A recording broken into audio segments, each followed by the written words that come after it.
Circuit is now in session. The Honorable Judge Scott McAfee is presiding. Court will now come to order. Thank you all. Please be seated.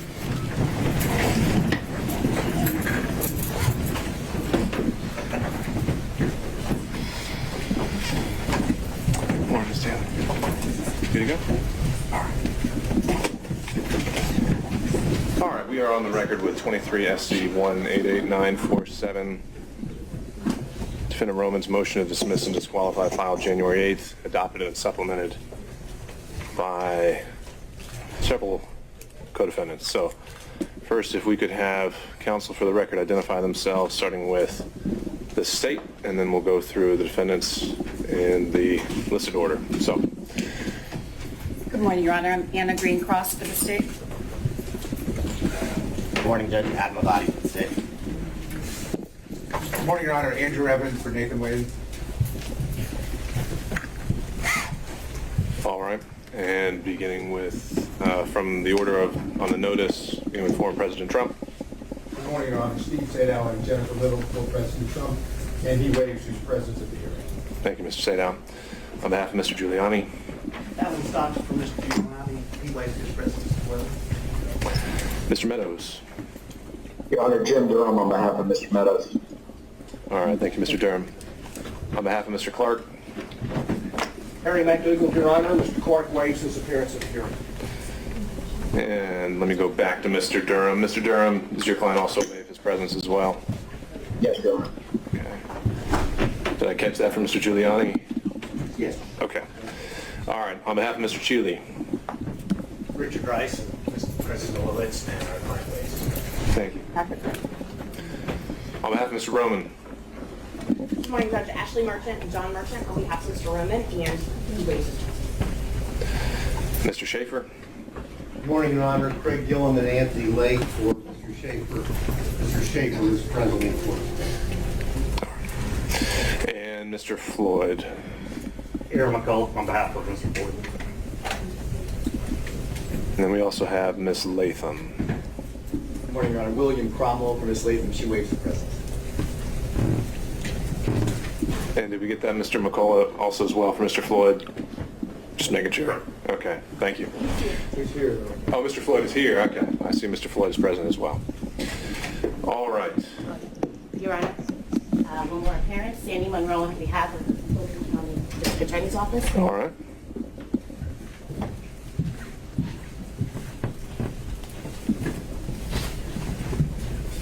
Anyone else present who believes they may need to be on the record or address any issue coming up in the proceeding? Seeing none. Judge, I'm here, Dave Banks. I've been subpoenaed as a witness, but I also represent Christopher Campbell. All right. Thank you, Mr. Banks. Judge Bimmel Chopra for Terrence Bradley. We're under subpoena. We'll be waiting in the hall. All right. And sir, could we have you spell your name for the record? First name B-I-M-A-L, last name C-H-O-P-R-A.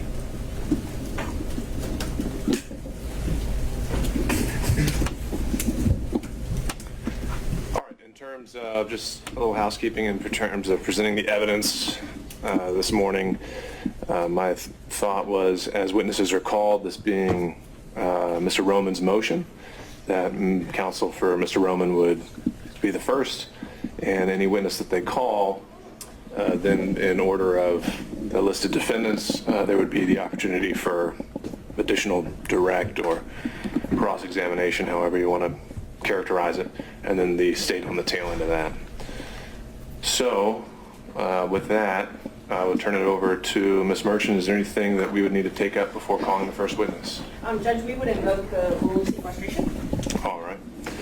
So to that end, pursuant to Rule 615, I would ask that any witnesses subpoenaed or expected to testify at the hearing today, that they should remain outside the courtroom until called, and they shouldn't discuss their testimony with any other witness or watch any kind of live proceeding or recording of the testimony until the evidence is concluded or they're excused from being called today. Are there any exceptions to this rule? None from the state. Any from the defense? No, thank you, Judge. Okay, Mr. Abadi. Yes, Your Honor. And prior to starting any testimony, the state would just like to address, I guess, an housekeeping matter, some issues in the court as relates to what was represented during the previous hearing as it relates to witness testimony, specifically the testimony of the former law partner of Nathan Wade, that would be Mr. Terrence Bradley, and what the state would like the court to understand and realize is that in preparation for this hearing, in speaking to witnesses, in doing the additional research as relates to the comments that were represented by counsel, specifically counsel for Mr. Roman, Ms. Merchant, that we've been able to determine that the claims that the defendant has asserted and did assert during the last hearing on Monday are not only legally meritless, but are factually unsupported by the statements that Ms. Merchant made to the court.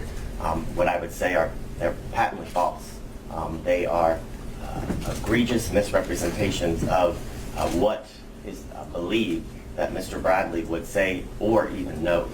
What I would bring to the court's attention in my speaking with the defense counsel for Mr. Bradley, Mr. Chopra, is that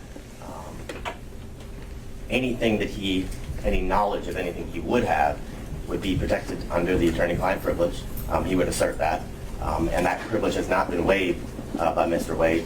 More importantly, the representation was made to the court that Ms. Merchant spoke to Mr. Bradley, and that Mr. Bradley represented that he had firsthand knowledge from speaking to the several witnesses that he would be able to impeach with the statements she represented, that there was a relationship prior to Mr. Wade being appointed special prosecutor, and that there was issues with cohabitation that he would be able to directly impeach those witnesses. That is patently false. In speaking with Mr. Chopra, those are misrepresentations that are not true. They are for the purpose of harassment and undue burden to the district attorney, and we'd asked to renew our motion to quash, and the only hearing we should be having is a hearing as it relates to sanctions for the defense counsel's lack of candor that's required by not only statutory law, the professional rules of responsibility, and case law. And we asked that we move into a hearing that is related to the sanctions due to the misrepresentation and flagrant falsehoods that have been spread throughout the world in an effort to affect this case and to keep it from moving forward. With that, Your Honor, that's our request. So just a small matter of housekeeping. Yes. All right. Ms. Merchant. Judge, first, the witnesses haven't been sequestered, so I just ask that they be sequestered before we argue this or have any more argument. I know Mr. Wade is still here, so we just ask that he leaves since he is under subpoena. Let's start there. Mr. Bonney. Well, I would agree when testimony starts that the rules of sequestration would require Mr. Wade to leave, but that we haven't started testimony. It's his argument. He's lead counsel for the case, and he has every right to be sitting at the table. Okay. Ms. Merchant. Let's hear from some witnesses, Judge. Let's actually hear some sworn testimony under oath. I have made proffers, and it just seems like all we're going to get is objection after objection because the state clearly does not want any witnesses to take a stand, doesn't want the truth to come out in front of the court. This is a very important issue, and we need to have witnesses. I have a good faith basis. We'll learn I have a good faith basis, and Mr. Bradley is not my only witness to this good faith basis. It is just happens to be the evidence I proffered at the hearing when the state first tried to keep all of the other witnesses off the stand. I was forced to proffer certain testimony to get over the hurdle to refute their motions to quash. I did that. I used Mr. Bradley's testimony to do that. He is not the only witness that can state that there was a relationship prior to Mr. Wade being hired. The first witness that I'd like to call is Robin Yurdy, not Mr. Bradley, no privilege issues. Let's start with her.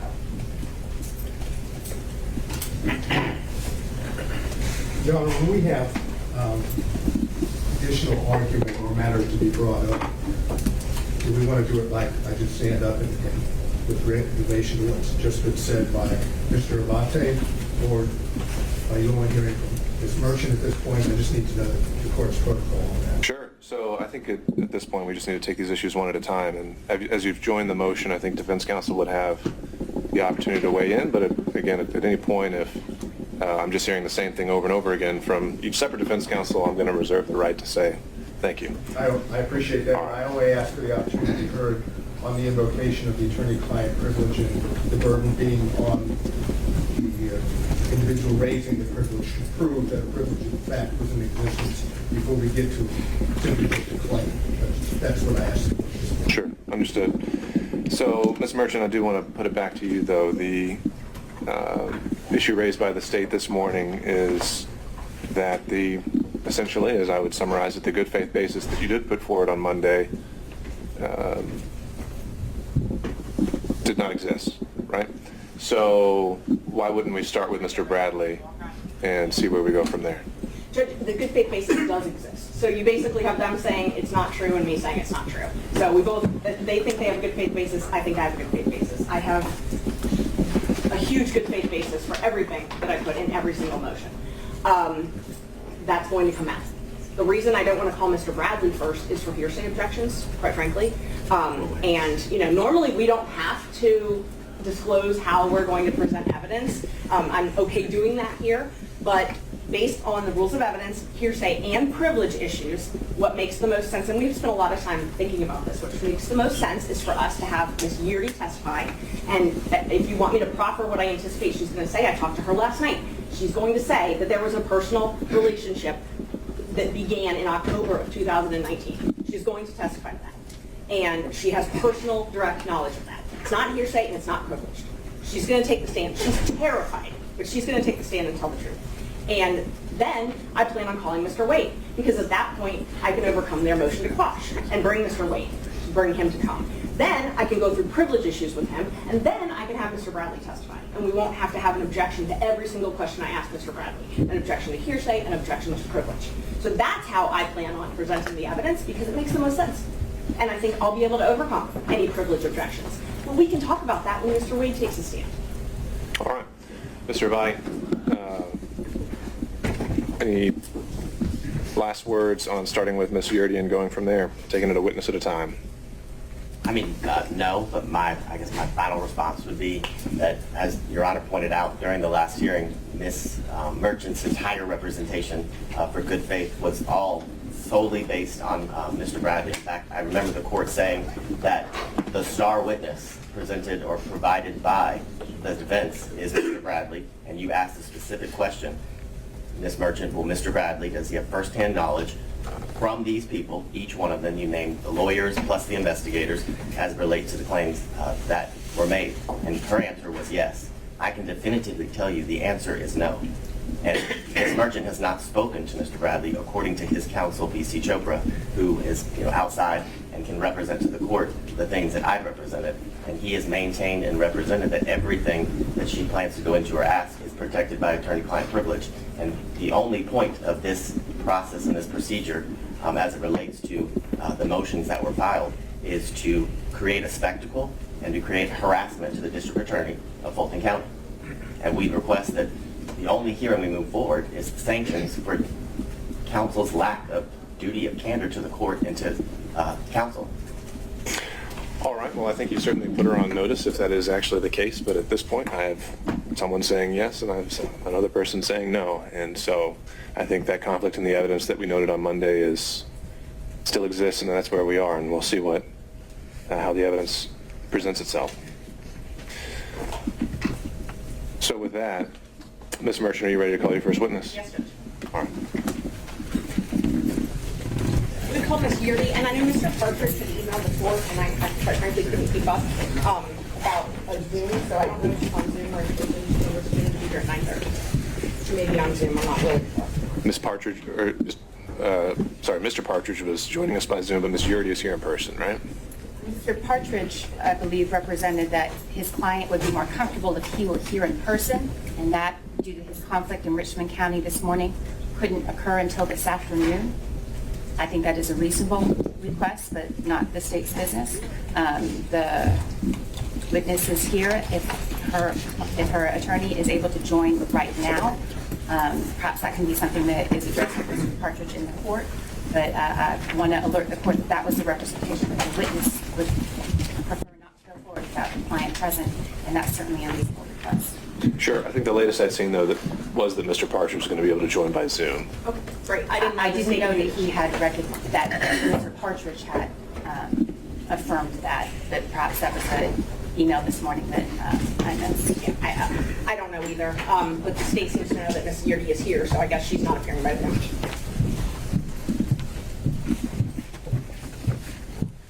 Is Mr. Partridge here? We'll find out.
All right, so just for everyone's information, we did convey the Zoom link to Mr. Partridge this morning.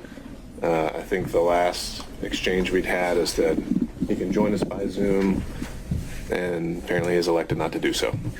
So I don't really know what else we can do with that. He was noticed of the hearing, we provided him a link, and we haven't heard from him at all. So I think we need to go forward. Call Ms. Yurdi. All right. Your Honor, before we go forward, we have business documents that were certified and filed yesterday evening. Filed this morning, emailed to Fulton Council yesterday evening. We wanted to make sure that this was part of the record before any testimony was taken or before the proceeding commenced this morning. All right. And so in your mind, this satisfies Fulton County's subpoena in this case? Correct. Okay. If you could hand that to Ms. Merchant, and we'll take it from there. Okay, and I don't know why we don't review they submitted to see to us. And also I have an original for the court. Ms. Monroe, if you could just provide it to Ms. Merchant, and Yes, she has if you a could just stay on call, we'll let you know if we need you again, okay? Okay, thank you. All right. Were we bringing in Ms. Yurdi?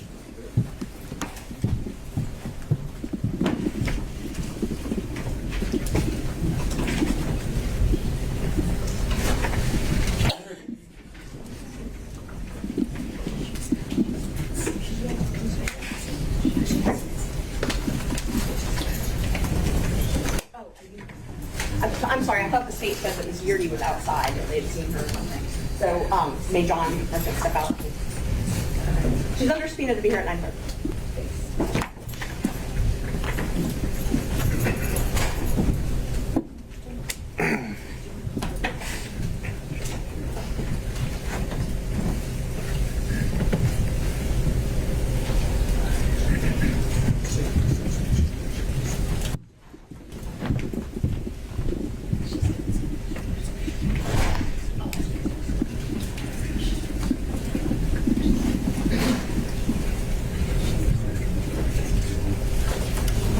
May I text the lawyer?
tried to call Mr. Partridge, Judge, and it went straight to voicemail, and he messaged and said he's taking the plea in Richmond County.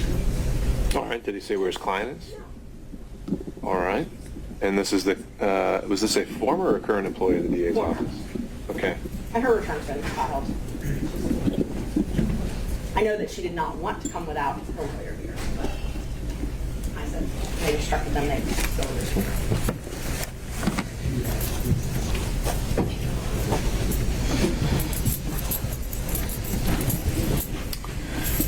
All right, well, Ms. Merchant, do you have any other witnesses available?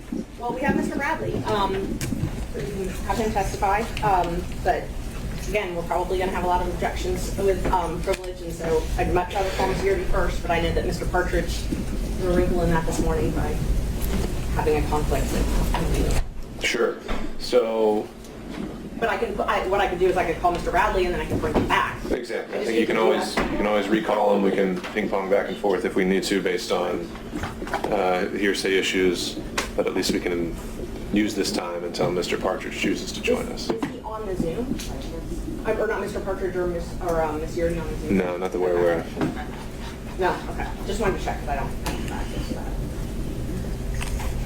All right, so That's the only let's thing I call can your think. next witness then. All right, we call Mr. Bradley to stand.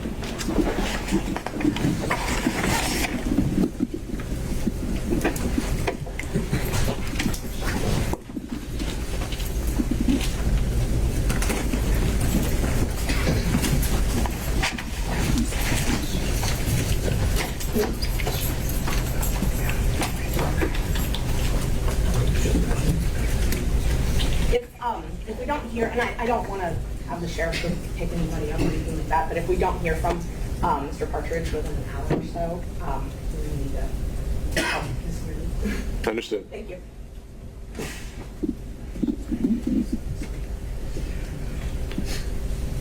Thinking, is someone getting Mr. Bradley in? Yes, I believe so. Oh, the sheriff's in the, okay. Sorry. Normally, sorry. Are the sheriffs, when I call a witness, will the sheriffs not sound for them? I don't know if they're going to know where they are. Okay. So I think it'd be best if maybe someone from your team. Okay. And they're not going to know what they look like either. Not a problem. Sure. Attorney Bradley. He's outside. Yeah.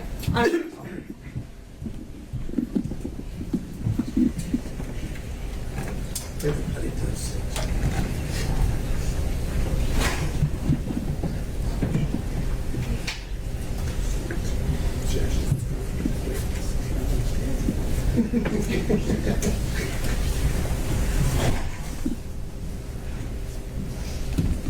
He's coming, Judge.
I do.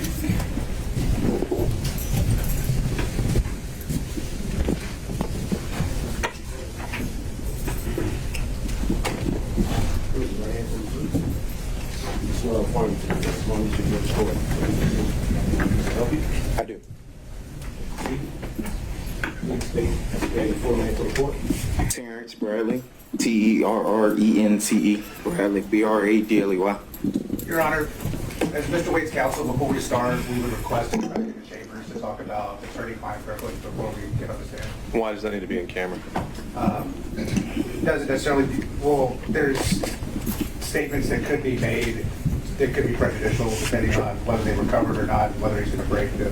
So at the time a question is asked that you think implicates some of those statements, object, and we'll handle it. Yes, sir. Thank you, Judge. Judge, on behalf of Mr. Bradley, and I apologize, this is not our proceeding, but it might be helpful to have a brief sidebar as opposed to something in chambers, at least so that we could let the court know our position and rather than having to restate it repeatedly. And Judge, I've carefully crafted my questions to avoid any privileged information, but if they think that I'm invading that, then I welcome an objection and I'm happy to address it. Let's see how it goes. And again, Mr. Bradley, I'll ask if you can just give a pause in between each question to allow counsel the opportunity to object before answering. Thank you, Judge. Was the witness sworn or do I need to swear the I witness? believe he was. Great, thank you. I'm sorry. Good morning, Mr. Bradley. How are you? Good morning. Not happy to be here, I'm assuming? I am not. Okay, I understand. Thank you for being here. Wasn't by choice. Right. You were subpoenaed to come and testify in this case. I was. Okay. But you and I have spoken previously about relevant facts surrounding Mr. Wade and Ms. Willis' relationship. No, we have not. We have not. We've not texted about those facts? Through a third party, you were given some information. You and I shared text. Our texts were more so about my health, more so about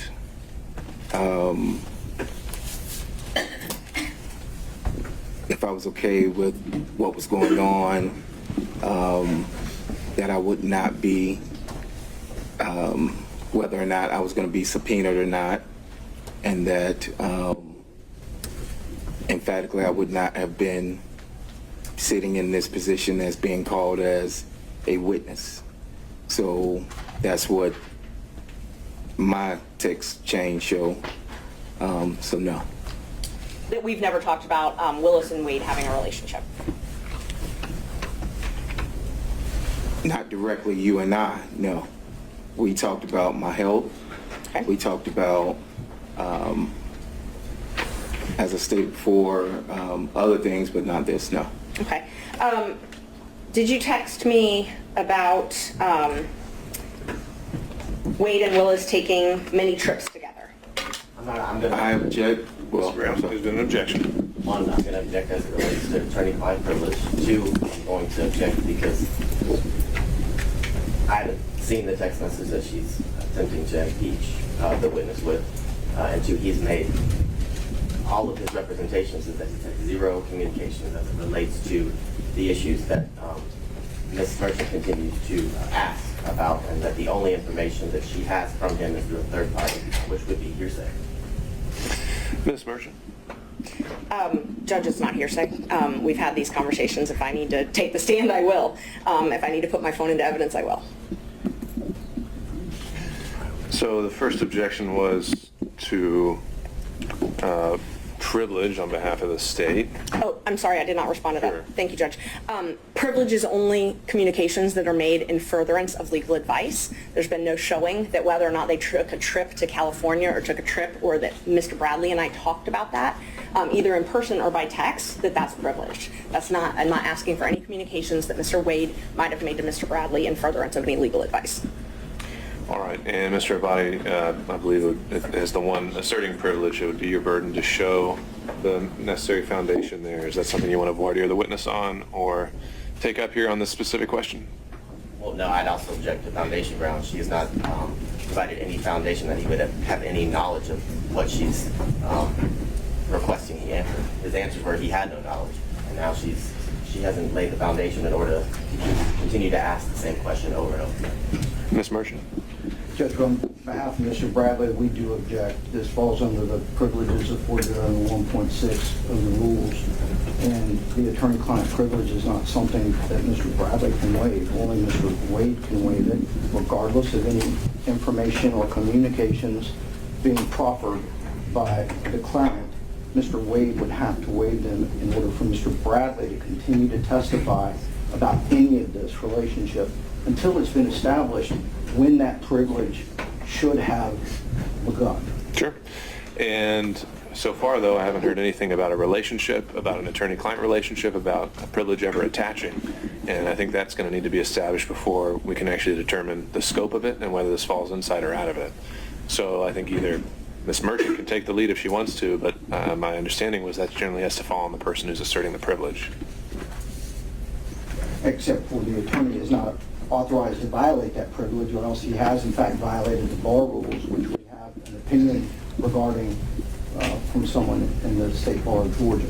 All right. That's why I thought perhaps the sidebar might be important rather than my interjecting. Well, I still want to kind of see how we can go. So, Ms. Merchant, it sounds like you're going to need to lay a little bit more foundation to see whether this actually is going to fall under privilege or not.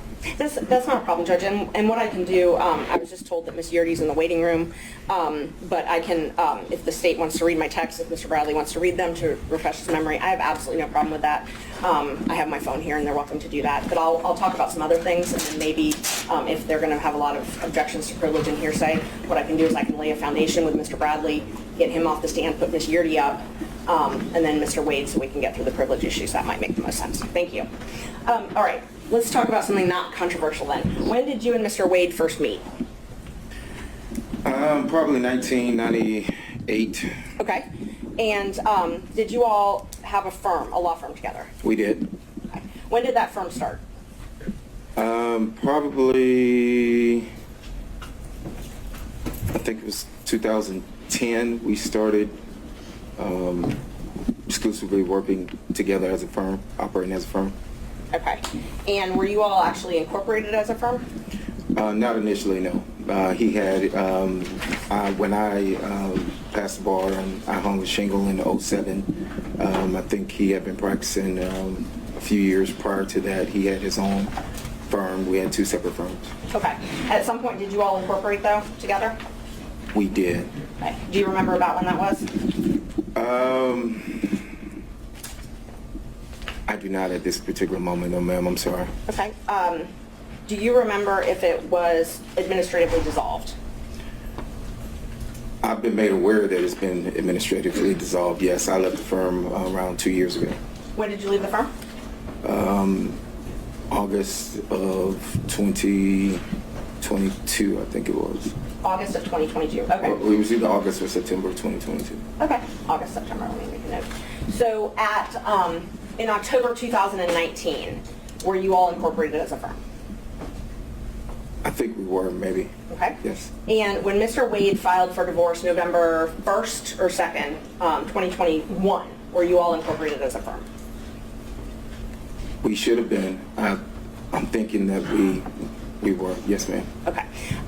When did Mr. Wade come to you to file the divorce action in Cobb County? No, that's privileged information. The timing and the beginning of the privilege, I don't believe that is overruled. So the timing was around 2018. Okay. And it was probably December of 2018. I remember it specifically because I was building a house, and I noticed that he wasn't wearing his ring. I asked him about it. I had invited him to the house because I was having not a housewarming, but people over. And he wasn't wearing his ring. I inquired about it. From there, we discussed what would happen. And we discussed the divorce and what would happen. What would happen with the divorce? What would happen over me representing him for the divorce and when he would want to do it, yes. When did he retain you? Well, my memory would be 2018 Okay. when he consulted with me about the divorce and told me what he would like to see done and when he wanted to do it. Do you know when Fani Willis and Nathan Wade met? Specific dates, no. I know it was sometime at a conference. Municipal court conference? Correct. Okay. And October 2019, if it's been represented in the state's pleadings before, that's when they met. Does that sound familiar? If that's what they're saying, then absolutely. I know it was at a conference in 2000. I mean, it was at a conference. If you say it's 2019, I'll take you at your word. Okay. So it was what you're sure of, though, is it was at a municipal courts judges conference Yes. when they were both municipal court judges. Yes. So it's fair to say, since she became the district attorney, she was no longer a municipal court judge. So it had to have been before that. That they met? Yes. Yes. And he was teaching a class at that seminar, as far as you know. I'm going to object as to leading at this point. She has no direct. Was he teaching a class at this seminar? To my knowledge, he was. And was Ms. Willis, to your knowledge, attending this seminar? Your Honor, I'm going to object. He has no personal knowledge. He wasn't present at the municipal court training. They put it in their pleadings. Like, we are going to be here all day. We are going to be here all day. All right. If you can establish that he would have some personal knowledge, then that's a fair question. So if you just need to preface it with that, then that's fine. Thank you. Are you aware of when their romantic relationship began? Your Honor, I'm going to object. That relates to privilege. She says that he began representing Mr. Wade in 2018. He met Ms. Willis in 2019. That's clearly within the bounds of attorney-client privilege. I think there's You know that. understood, Mr. Abadi. So I think, Ms. Merchant, you needed to qualify that question. Thank you. I'm not asking you to tell me what Nathan Wade told you in furtherance of legal advice, okay? So I want to be very clear. If he told you something asking you legal advice, I'm not asking you about that. I'm asking about what you observed, what you saw, and what you knew, outside of what he told you when he was specifically seeking legal advice, okay? This is too far afield. I apologize. I object again on behalf of Mr. Bradley. He's asserting that there is an attorney-client privilege associated with this case under Rule 1.6. For him to draw any inference, make any statements, or any other proffer of information after this relationship began between attorney and client in December of 2018 would be improper, and he would in fact be violating the rules of ethics associated with his bar license. So the way the question was phrased was just saying, what did he personally observe outside of the relationship, not involving communications? How does that fall within attorney-client privilege? So, Your Honor, whether we like it or not, when we have a client, there are a number of items associated with that relationship between attorney and client that come within your purview and that lead you to further action, lead you to further investigation, further questions, develops your strategy. We can't talk about Mr. Wade on any level. It would be inappropriate. The divorce was filed sometime thereafter. During that entire interlude, any of these issues could in fact have formed the basis for their relationship to remain privileged. Ms. Merchant? Judge, his observations are not privileged. That's not what the privilege law says. And I can read you the attorney-client privilege attaches where, and this is the law, this is the rule. There's an attorney-client relationship. The communications in question relate to the matters on which legal advice was sought. And the communications have been maintained in confidence, and there's no exceptions to the privilege. First, or number two, the second prong. This was not in furtherance of legal advice. That's not in furtherance of legal advice. What he witnesses as a human being is not in furtherance of legal advice. Unless, I mean, and if he witnesses them together, it would get rid of the attorney-client privilege because Ms. Willis is there. Additionally, though, exceptions. We can go all day about exceptions to this. Fraud to the court, that's an exception. Mr. Wade, we contend, has filed a false affidavit of this court. That is fraud to the court. If this witness has direct knowledge that that is not true, then that's an exception to attorney-client privilege.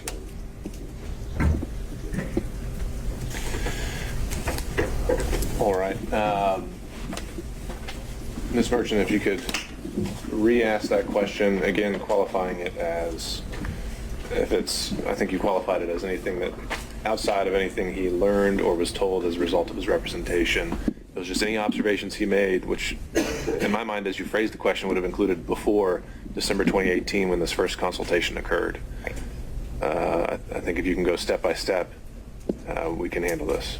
And Judge, I would just ask permission.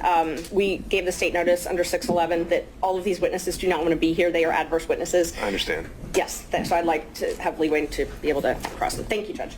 All right, Mr. Bradley. Yes, ma'am.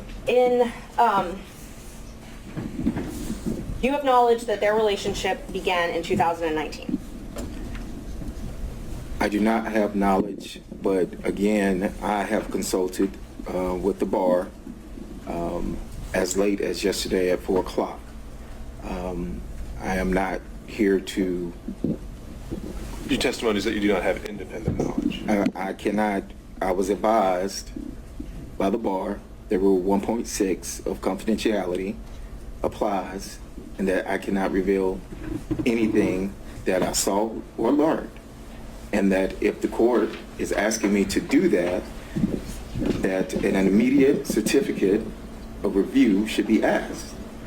And so I'm not here to misrepresent to the court or to say anything inappropriate or anything. I am here because I also have a law license. And I'm not trying to lose that. And so, Mr. Bradley, can you finish that thought? As saw or learned, just period, without qualification whatsoever? Judge, I'm going to refer to what I was told by the bar, that Rule 1.6 of confidentiality applies, and that I would be asking for an immediate review by the Supreme Court. Sure, but applies to what? Any communications is what the person at the bar told us. Any communications? So like, he did not like qualify. You talked to Mr. Wade, that's covered. Well, Judge, I don't know. He didn't go into those specifics, but this is what was told. I was sitting there with my attorneys, and this was what was told to us, to state that Rule 1.6 applies. And we gave them the scenario, and this is what they told us to do. And this is what I'm doing at this particular point. Judge, and we have no knowledge if the bar was aware of the affidavit that Mr. Wade filed, but that significantly changes the privilege.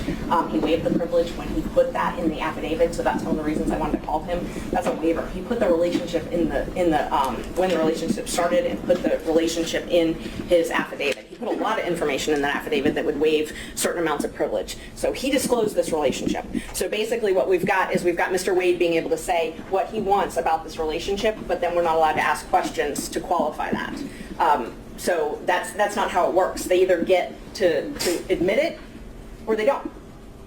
Either privileged or it's not. We're just talking about a relationship, though. How does that open the floodgates to anything he's ever told an attorney during representation? It doesn't, and I'm not asking him that. I'm asking for his knowledge. They were law partners, and as I go through the questions, I think he has knowledge of things that is not something that Mr. Wade specifically told him. I also think there's a fraud exception to a lot of this, even if there was a privilege, but I don't think there was for most of it. Your Honor, but he's already represented that he has no knowledge about that. I don't think we've actually gotten anything to that extent yet. I think we're still making our way through it, which is, I think he's taking the position that he's not willing to share anything Mr. Wade ever told him, period. Which that's a broader representation of attorney-client privilege than I've ever heard. And I think that's what we're trying to parse out, is if the relationship starts, I've never heard anything that said everything before that point is privileged. Do you have something that I should know? Yes, sir. My apologies, Judge. That's fine. Before that relationship, these questions aren't being established. It was 2018, December. The last question was directly related to a point in time after that, during which the relationship, attorney and client, would have been already established. He has an opinion from the State Bar of Georgia. If he's going to be required to testify, we need ordered by the court on any of these issues. And Judge, I understand how delicate this is. You can phrase it in 1,000 different ways to try to make him say something, but you can't unring a bell that he puts out into the universe where he has violated that privilege. We're going to get to go back 6 months from now and say, oh, well, we shouldn't have said that, it's not acceptable. It violates hundreds of thousands of relationships in this state that we rely on in order for the justice system to function. This is an attorney-client privilege issue. We've done all the diligence we can as far as looking up the relevant laws, the relevant information. We do not have a waiver from the client. The client is present. Whatever. There's no question why we're not barreling ahead is because I recognize the privilege. What we have to determine is actually what that privilege, the scope of it, and when it started. And I don't think we've even gotten close to that yet. I apologize, Judge. I thought December 2018, Mr. Bradley testified directly that is when the retainer and the divorce proceedings were beginning. The issues being brought up by the state have to do potentially, if I've been... So we have a starting point. Correct. But does that necessarily foreclose anything from that point onward? If they started talking about something else entirely? Post-divorce, of course not, Your Honor. But during the pendency, it would absolutely curtail that, especially as it has to do with observations, attendance at functions together, or other realizations that Mr. Bradley came into during the pendency of his representation. And to parse it out would put Mr. Bradley in an untenable position because his reputation means everything. Okay, let's say that. Your Honor, I think we're talking about two aspects of arguably the attorney-client privilege. There's the attorney-client privilege, which is controlled by case law and statute, which deals with communications and furtherance. I don't hear that being the objection. The objection is that there are confidential matters under 1.6, which in some form or fashion mean that once you start a relationship with attorney-client, that everything from that point on is confidential between the two of them. There's no such case law in Georgia that deals with confidential information at that time. Attorney-client, yes. Confidential information, no. And I believe what's being argued by counsel, Mr. Bradley, is that he has received, of course, we don't have anything in writing, but he's received some oral advice that under 1.6, confidential matters cannot be gone into, which is, according to them, everything that occurs between Mr. Bradley and Mr. Wade from 2018 forward. There's no such law that protects such confidential, only communications made in furtherance. And if I'm mistaken, I apologize, but I think what we're being told is I don't have to say anything at all about Mr. Wade once I have an attorney-client relationship with him, because it would be deemed confidential, and if it's deemed confidential, I can't talk about it. And there's no such case law to that effect in Georgia. There is no bar rule to that effect. The only thing the court has to do is say, are we talking about attorney-client privilege or pure confidences or confidential information? Once you decide it's confidential information, you order Mr. Bradley to testify, and then it's up to his counsel to decide whether he wants to have his client held in contempt after you've ordered him to testify.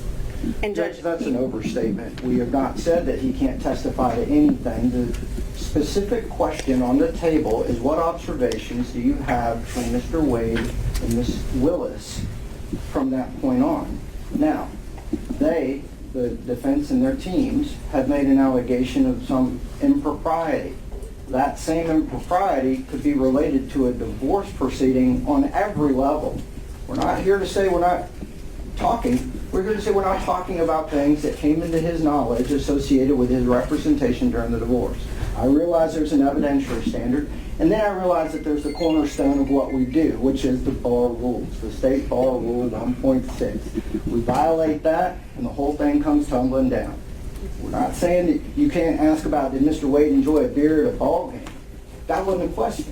The question was specifically relating to some impropriety that they are trying to dig into. That is privileged information. And more importantly, Mr. Bradley has said twice now that he has no independent knowledge as it relates to what she's referencing. He has said it 2 times. So there's not a good faith basis for her to continue to probe into this area because he says he has no independent knowledge outside of the attorney-client privilege. All right, Ms. Merchant, last word. yes, Judge.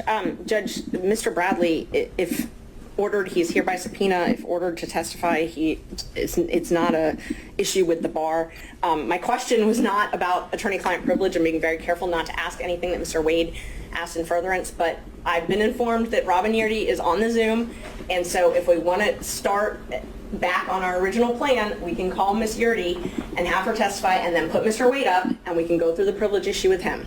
And then we won't have to have all these objections. Or else I'm happy to continue questioning Mr. Bradley. All right, so Ms. Merchant, you're saying that your understanding of the evidence that you plan to present, that these issues are affected by Ms. Yeardy in terms of the scope of the privilege and the relationship? No, I think, no, thank you for letting me clarify that. I think that Ms. Yeardy is going to give me enough to get Mr. Wade on the stand. Once I get Mr. Wade on the stand, because they filed a motion to quash, and you said I had to present something before I could put Mr. Wade on the stand. So once I present Ms. Yeardy, I can put Mr. Wade up on the stand. And then I can put him up before I call Mr. Bradley. And then I may not even have to go to Mr. Bradley at that point.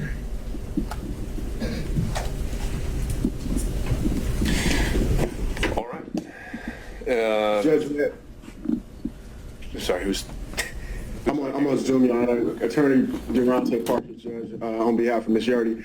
Your Honor, when we were here for the motion to quash earlier this week, it's my understanding, as represented by defense counsel, that Mr. Bradley's testimony is, so to speak, the bridge that was built to involve my client, Ms. Yeardy, into this matter altogether. Now it seems as though that is being usurped, and now she is being the quote-unquote foundation for defense counsel's presentation this morning. So we do object to that, Judge, and would renew our motion to quash the subpoena, because this is completely contradictory to what we had via the hearing earlier this week, Your Honor.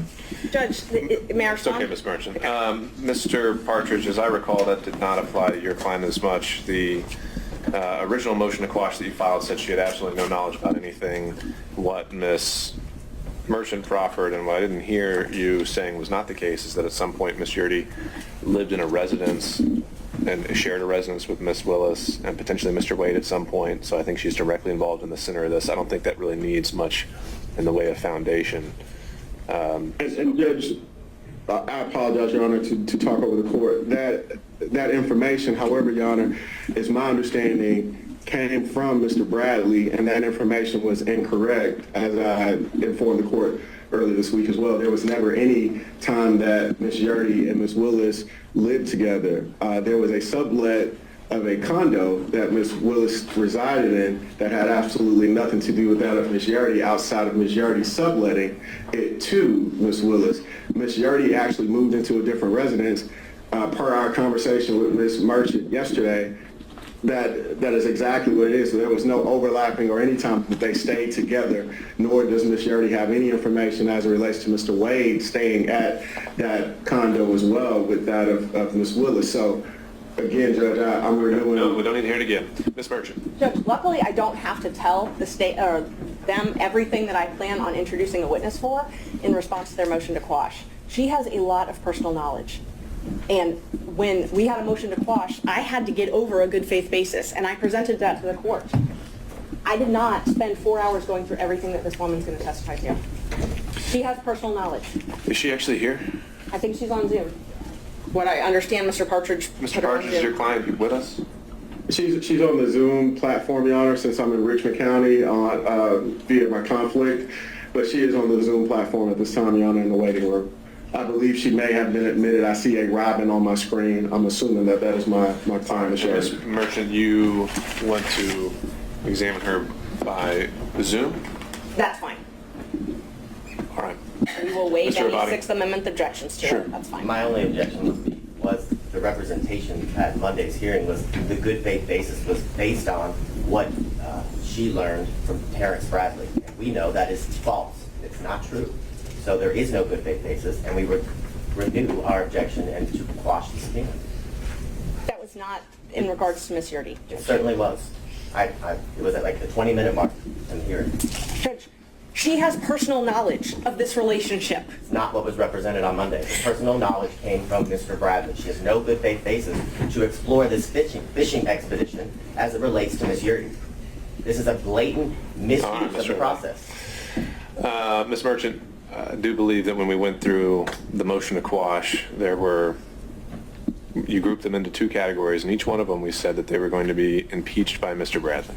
We took Ms. Yurdy outside of Fulton County, Judge. So we talked about Fulton County differently than Ms. Yurdy. We took Ms. Yurdy out separately. She was different than Fulton County because there wasn't other issues.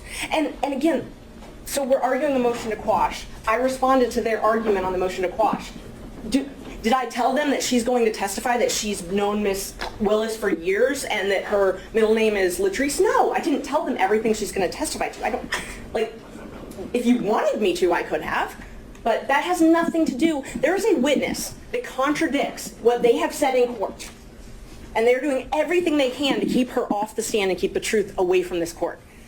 They filed a motion to quash. I showed a good faith basis. If my good faith basis is Mr. Bradley or Ms. Yurdy or texts I've seen, it's still a good faith basis. There's no law that says I have to tell them every single good faith basis I have ahead of time. If we did, we would never have trials. All right, Ms. Merchant, appreciate the argument of counsel. I think the standard on a motion to quash and a subpoena is not one where we're required to completely flush out and litigate every reason a witness may be relevant. And so we'll take these one at a time. With Ms. Yurdy, I'll deny the motion to quash. And if your election and to proceed in your presentation of the evidence is to call her, then that's what we'll do. Thank you, Judge. So, Mr. Bradley, you may be excused for now. Thank you, but subject to recall. We will call Ms. Yurdy.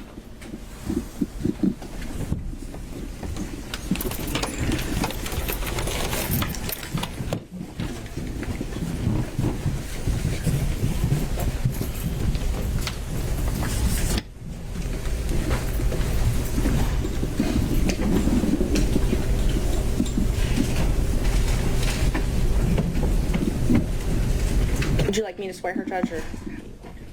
I think we need to make sure, there we go. Deputy Scott, if we could swear in the witness. Ms. Yurdy, can you hear us? Yes, I can. All right. Raise your right hand, ma'am. You swear affirm to the testimony you give a court will be the truth, nothing but the truth will help you. Yes.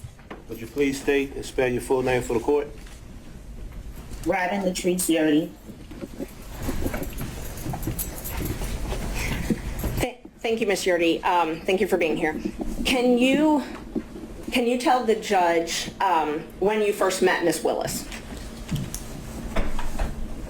In college. Okay. So probably 90 or 91. Okay. And have you been friends since 1990 or 91? Yes. Okay. When was the last time you spoke with Ms. Willis? March of 2022. Okay. From 1991-ish till 2022, were you what you would consider good friends with Ms. Willis? Yes.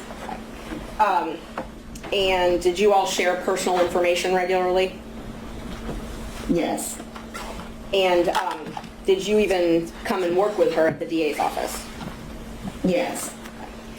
And when she needed a place to stay, did you let her stay at your apartment? Yes. It was a condo, right? Condo, yes. Okay. Do you remember approximately when she moved into your condo? It was April of 2021. Okay, great. And you know that Ms. Willis and Ms. Wade met at a conference in October of 2019? I'm going to object to that, Your Honor, without a foundation for how this witness would know that. If Ms. Merchant can establish she has personal information of that, then certainly that's something the witness can testify to. But if it's, she heard Understood, it. Ms. Cross. All right, Ms. Merchant, if you could lay the foundation. Do you have information that Ms. Willis and Mr. Wade met in October of 2019? I'm going to renew my objection, Your Honor. Information is not sourced to personal information. If the question can be rephrased, then that may address my concern. So Judge, I just want to make sure that I understand. So they've objected to me calling Willis and Wade. It's just a matter of foundation. If you can just rephrase. Do you have knowledge of when Willis and Wade met? I'm going to object again. Personal knowledge. Overruled. Thank you. Do you have personal knowledge of when Willis and Wade met? Yes. She told me that they met at a conference. I don't know what conference. Okay. I'm going to renew my objection, Your Honor. Clearly, this is not firsthand information from this witness. It's hearsay that was... But you said she told me. Yes, it's statement against interest, Judge. If Ms. Willis... Just pause. I'm sorry. Okay, Ms. Yes. Cross. The representation of the witness, the testimony of the witness was that Ms. Willis, District Attorney Willis, had a conversation with her. There is no statement against interest. District Attorney Willis is not a party opponent in this case. The information that the witness has testified to came from Ms. Willis, and there's we have a hearsay objection to that. Why wouldn't she be considered a party opponent in this context? She's a representative of the state, Your Honor. This isn't private litigation or civil litigation. Obviously, the court's aware this is. Ms. Willis is not on trial. Ms. Willis is not a party to the litigation outside her obligation to pursue criminal charges for the state. Ms. Merchant? I guess it's evolved into a hearsay objection. Yes, Judge, and we plan on calling Ms. Willis to the stand. She's under subpoena, so hearsay will be cured. If there is a hearsay objection as far as that issue. But we do still think that it's a statement against interest. Ms. Willis has filed a document that states that they met at this municipal court conference. So, Your Honor, I think maybe I can streamline a little bit. State will stipulate that District Attorney Willis and Mr. Wade met in October 2019 at the judicial conference that we've been talking about. There's no reason to get it secondhand from this witness. Well, that's true. All right, you accept the stipulation, Ms. Merchant? yes. Am I permitted then to ask questions about that since it's now not hearsay? If it's just to a stipulation, if it's just to that basic fact, I don't think we need a question, but if there's a follow-up that you think is admissible, go for it. Ms. Yeardy, you have personal knowledge that Ms. Willis and Mr. Wade began their romantic relationship soon after this time that they met at the municipal court. I'm going to object to that question. That certainly is a leading question. No foundation has been laid for how this witness would have personal knowledge of that. And until that's happened, the state objects. Judge, I think you can do a yes or no and then follow up with how she knows it. thank you. Do you know if Ms. Willis and Mr. Wade started dating in October of 2019? I don't know if it was October of 2019. Could it possibly be November of 2019?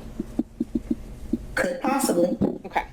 And when we spoke, you said it was shortly after the municipal court conference, is that correct? Yes. Okay. So you know that their relationship, their personal relationship, began shortly after this municipal court conference? Yes. And when I say personal, romantic. I just want to make sure we don't get in an argument over what personal and romantic is later. When I ask you personal, do you take that to mean romantic? Yes. Okay. And do you understand it that their relationship began in 2019 and continued until the last time you spoke with her? Yes.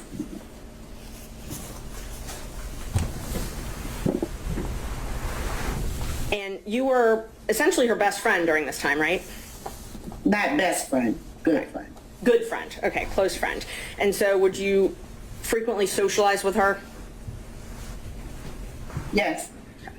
And you saw her at work every day? Yes. So you had a chance to see them interact together on a personal level? Yes. And so from everything that you saw, heard, witnessed, it's your understanding that they were in a romantic relationship beginning in 2019? Yes. And when you left the DA, I'm sorry, let me ask you, you said that Ms. Willis came to live with you in April of 2021, I'm sorry, April 1st, 2020 or 2021? She didn't live. I never lived with her. Okay, I'm sorry. She took over your lease in April 1st, 2020, correct? No, 2021. Okay, I had it both ways, so I'm glad you clarified. So when she took over your lease in April 1st, 2021, it's your understanding she moved out of the house that she was sharing with her father and started staying at the condo? Yes. And is it your understanding that that's because she needed to have her own space? Yes. Away from her father? Yes. Okay. When you left the DA's office, was it, were you fired? No, I resigned. You resigned, okay. Just one moment, Joe.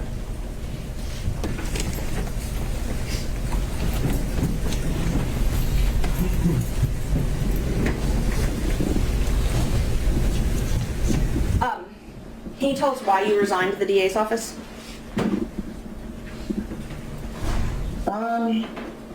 The number of things that was happening. A number of things that were happening, is that what you said, ma'am? Yes. Okay. What was happening that caused you to resign?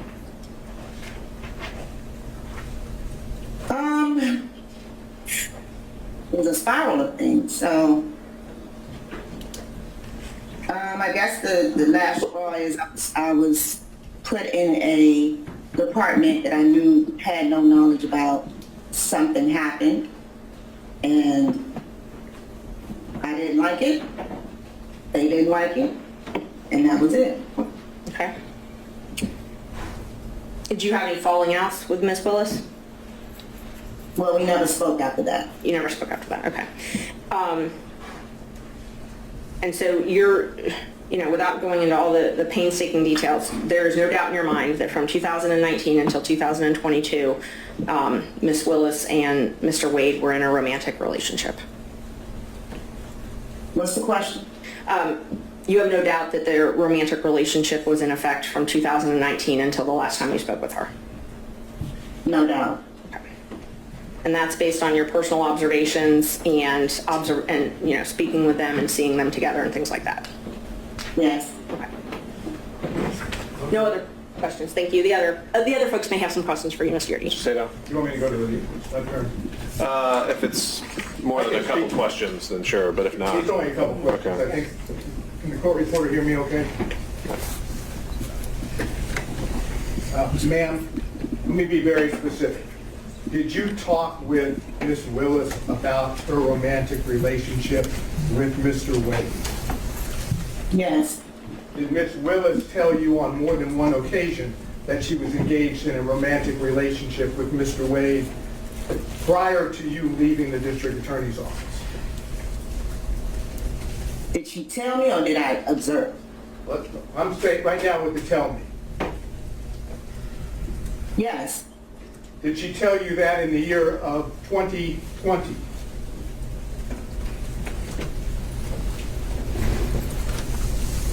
Yes. In the year of 2021? Yes. Are you certain that Miss Willis told you about the romantic relationship with Mr. Wade prior to November 1st of 2021? Yes. Now, did you also have observations of Mr. Wade and Miss Willis together prior to November 1st of 2021? Yes. And are those observations, were those in a social setting? Yes. And did you observe them do things that are common among people having a romantic relationship? Yes. Such as, can you give us an example? Hugging, kissing, just affection. All before November 1st of 2021, correct? Yes. That's all I have. Mr. Stocks? Ma'am, did I understand you to say that there was a period of time when you and Miss Willis lived together? No. Mr. Durham? No, nothing for me, Your Honor. Mr. McDougald?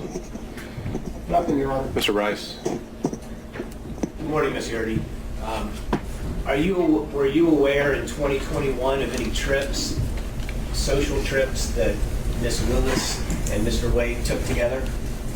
No. Are you aware of any social trips that Ms. Willis and Mr. Wade took together in 2022? No. And are you aware of them in 2020 or 2021 spending the evening together overnight? No. No further questions. Mr. Gillen? No question. Mr. McCullough? And Mr. Cromwell? No questions, Your Honor. Ms. Cross? I do have some questions. Thank you, Your Honor. Ms. Yurdi, we haven't met before, is that correct? Correct. You're able to see and hear me okay? Yes. All right. I want to start with a couple things. Now, I think you've made it clear that you never lived, and we'll call it the South Fulton address, the South Fulton condo that you were leasing. You never lived at that address with the District Attorney Willis, correct? Correct.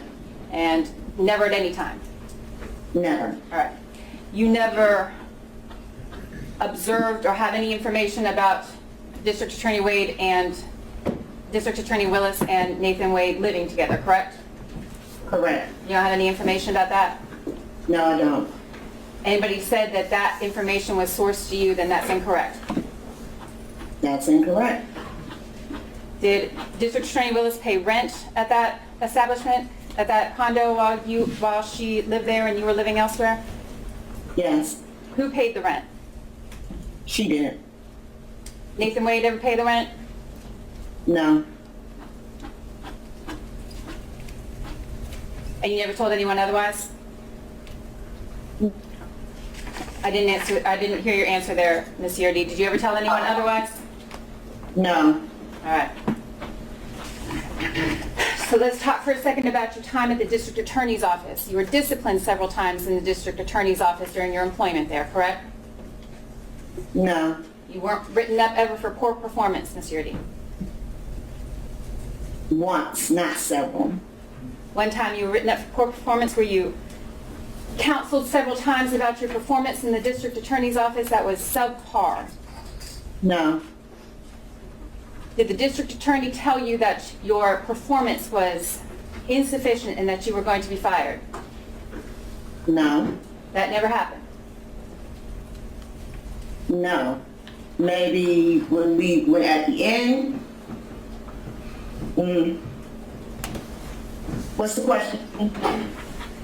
The question, Ms. Yurdi, was did the District Attorney ever counsel you on your poor performance in the District Attorney's office prior and inform you that you were going to be fired? I don't really know how to answer that. I'm looking for the truth. I don't really know how to answer that. I mean, a situation happened that wasn't my fault, and I either was going to resign or be let go. So You understood that that was the situation. You could resign or you could be let go. correct. Yes. You were not welcome to stay. No.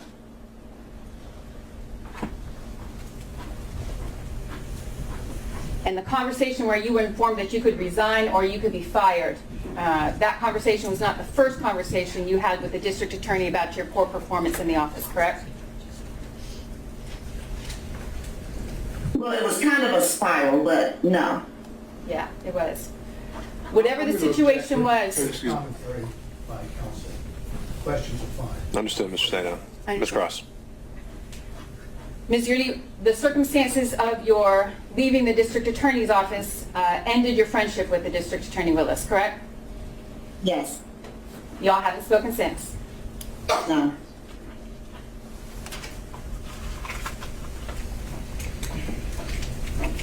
All right, I want to talk about the representations that you made here this morning, Ms. Yurdi, about any relationship between District Attorney Willis and Mr. Wade.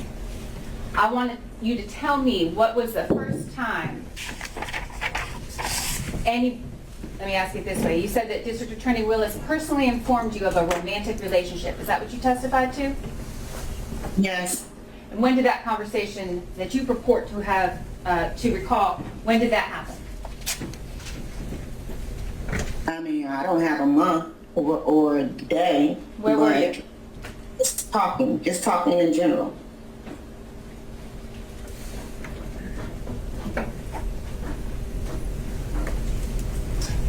Your Honor, we'd like to keep this witness under subpoena, but that's all the questions I have right now. All right, thank you, Ms. Cross. I have to redirect, I'm sorry. All right, on those points only. Yes, just those points. The state asked you a lot about when you were let go, when you resigned.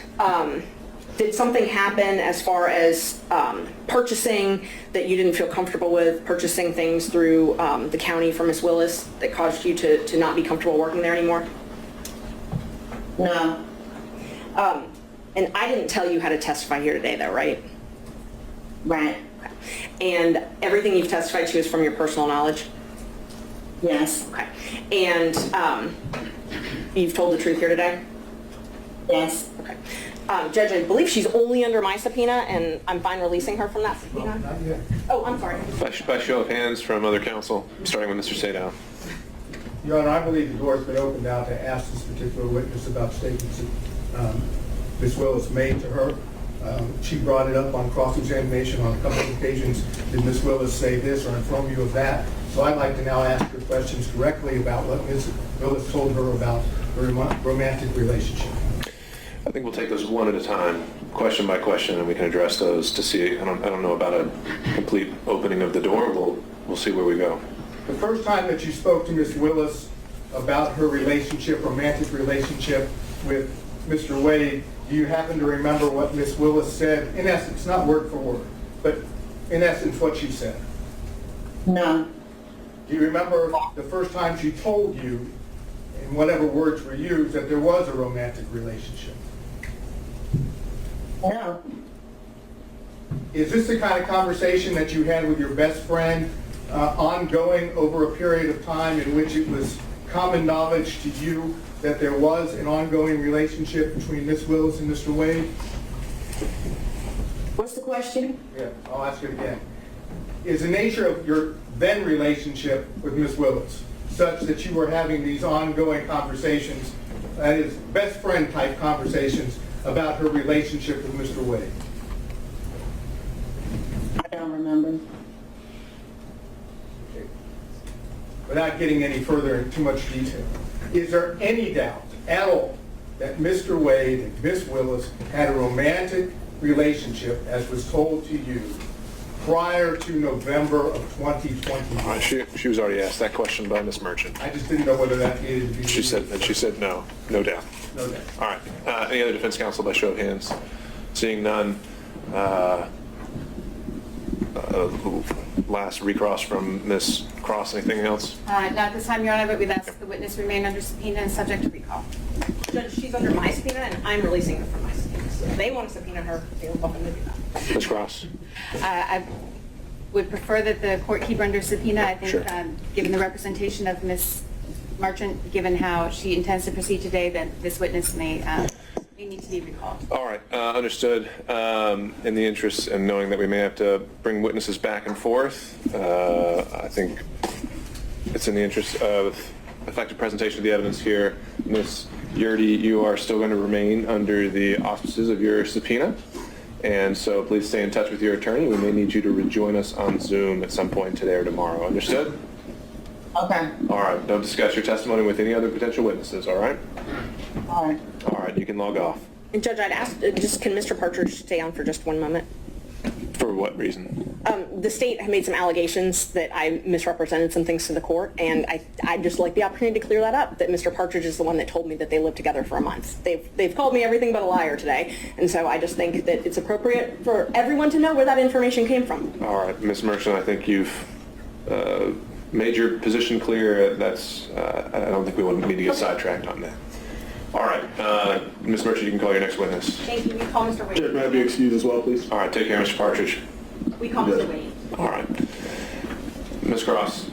Your Honor, the motion to quash Mr. Wade's subpoena was held in abeyance, waiting for the representation. I believe that the good faith basis that Ms. Merchant represented on Monday, I think that's clearly not accurate. I understand the testimony that's now in the record. Mr. Wade is available, but we maintain that at this time that the motion to quash probably should be granted, but understand the court's ruling. Well, Ms. Cross, I'll say yes. On Monday, it did seem like the focus was that Mr. Bradley would be the hook that makes every witness potentially relevant. And we really haven't been able to explore that on the privilege issues that we'll likely have to tackle again later. But for now, as it The evidence in front of the court at the moment is that we have a witness who has said this relationship may have predated the affidavit that Mr. Wade filed. I don't see a way around the relevance of his testimony. And so I'll deny the state's motion to quash subpoena of Mr. Wade. Ms. Merchant.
My name's Nathan Wade, Nathanwade.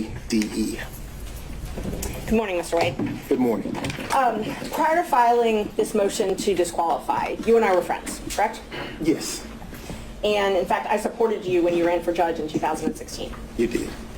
I wore your shirts, my kids wore your shirts. Ms. Merchant, your personal opinions have no relevance. Okay. I mean that in the best way. That's all right? completely fine. I Let's will get to move the on. point. Thank you. No. Totally fine. Thank you.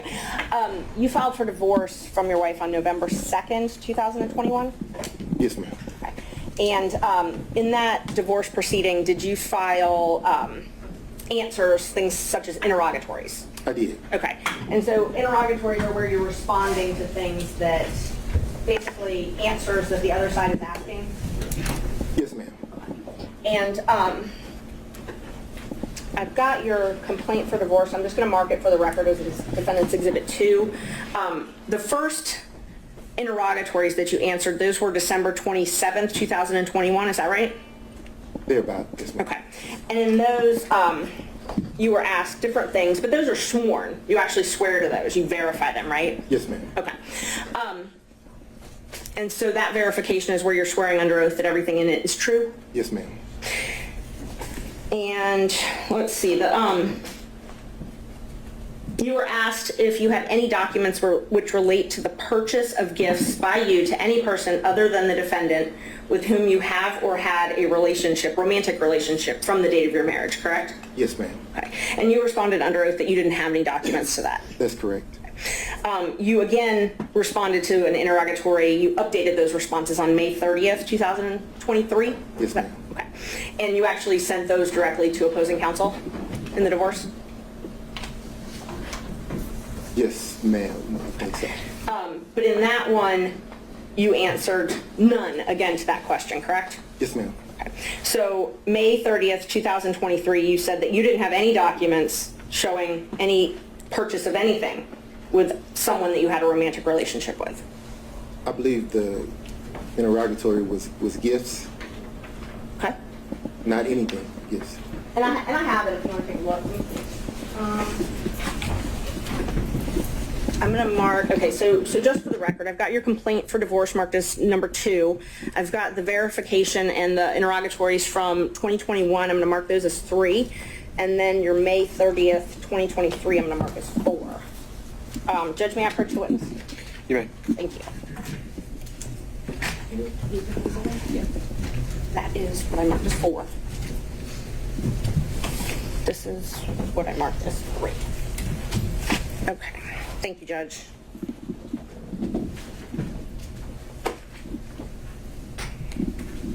All right, if you would take a look at what I marked as 2, 3, and 4. Just see if you recognize those.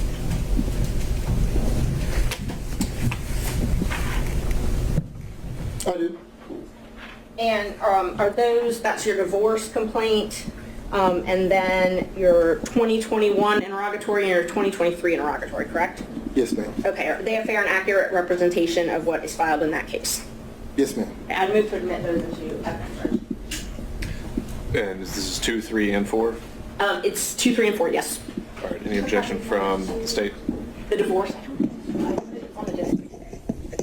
I have no objection to 3 and 4, and subject to Ms. Merchant's representation that 2 is a filing of divorce. I just don't, the divorce complaint, I don't have that in front of me, but subject to that representation, no objection.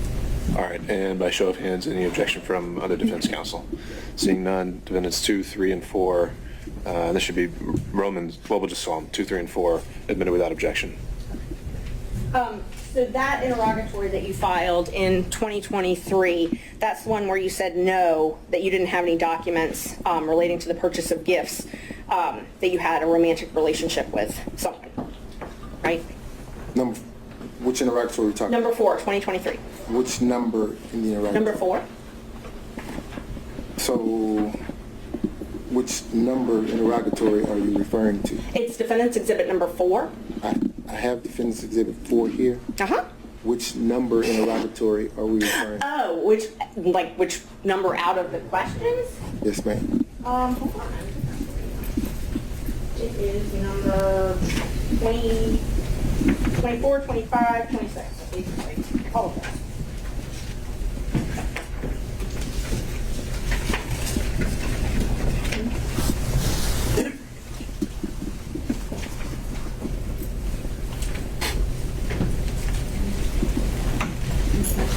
Have a number 24 pointing to it. Oh, this one.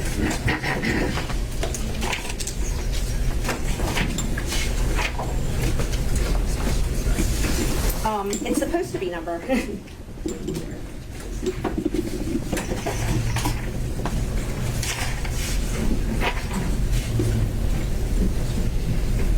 I guess they're all numbered 1, so.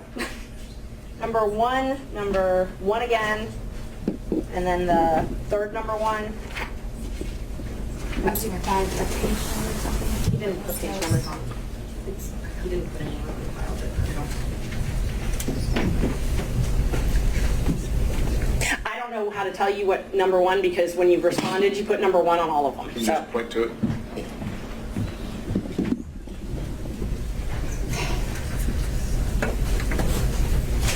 This one. This one, I'm talking about this number 1, where it's tabbed. There's 2 number 1s that are tabbed. Okay. And there's no page number, but it is the second page. All right. They're asking if you have any receipts for restaurants, hotels, bars, things like that. The first number 1?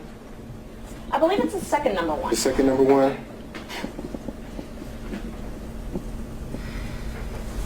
Okay. Okay. So it asks you if you have any receipts for things like restaurants, bars, hotels, things like that, where you accompanied a member of the other sex romantic partner. Correct?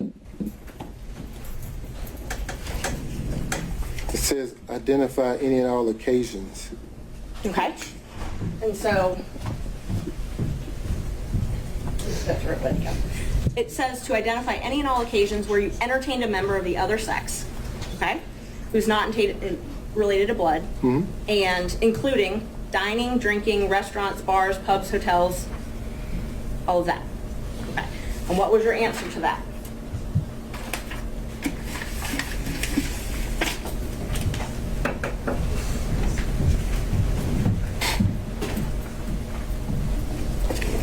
None.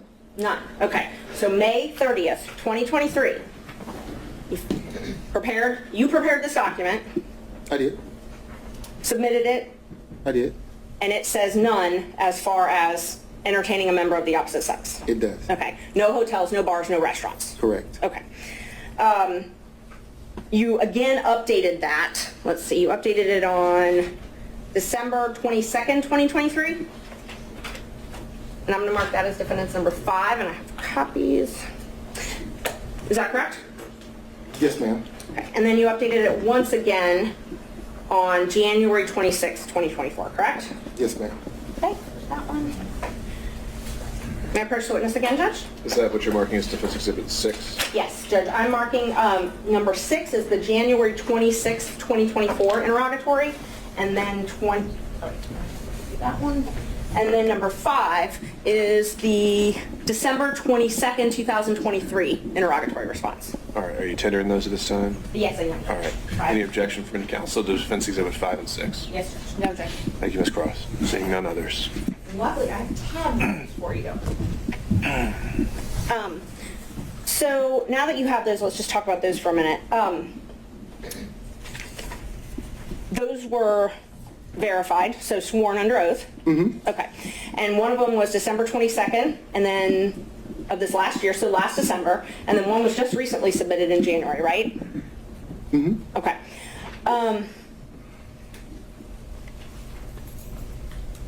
In May 10th, 2023, Judge Thompson heard a motion to compel in your divorce case as well, correct? Yes. Okay. And you were actually held in willful contempt. I'm going to object to the relevance of His credibility is relevant, Judge, and if he was held in willful contempt for failing to provide answers and documents, I think that's relevant to this court. How is that a prior false act or crime of conviction or anything else allowed for impeachment under the rules of evidence? I'm not offering it as a prior bad act or something like that. I'm offering it towards his credibility, Judge, which you get to determine. If he's made misrepresentations in these pleadings, you're here to determine whether or not he's telling the truth or not. So if another court has held him in contempt and that's part of the divorce proceeding, I think it's relevant. But just contempt generally can be for many different things. Like a failure to produce is not necessarily a false act, right? Right, and he's welcome to explain that. You're right. He may not have to. Ms. Cross. I object to the relevance of that. That's clearly not a proper impeachment. We're going pretty far afield into divorce matters that don't have any direct relevance to anything that's pending before the court. I object to the relevance of that and need further. All right. I'm not seeing that being a proper grounds for impeachment. It's sustained. Okay, let's talk about this December 22nd, 2023 verification. I tabbed it for you. Again, they asked you if you had any documentations showing proof of this relationship, proof of any relationship, correct? I'm going to object to the phrasing of that question, and I don't believe that's an accurate read of the interrogatory. All right. Let's be precise, Ms. Merchant. Please read it. I want to make sure I'm accurate. Please read it. Which number? This one actually has a number. I tabbed it for you, so you should be able to open right to the page. It's number 22. The question specifically is if you have any tangible evidence of any nature in your possession or control or any other person or entity which relates to any manner of your activities to any person with whom you've had a sexual relationship during your marriage. Tangible evidence is notes, cards, letters, photos, films, recordings, documents, tapes, video recordings, receipts, invoices, and other tangible evidence.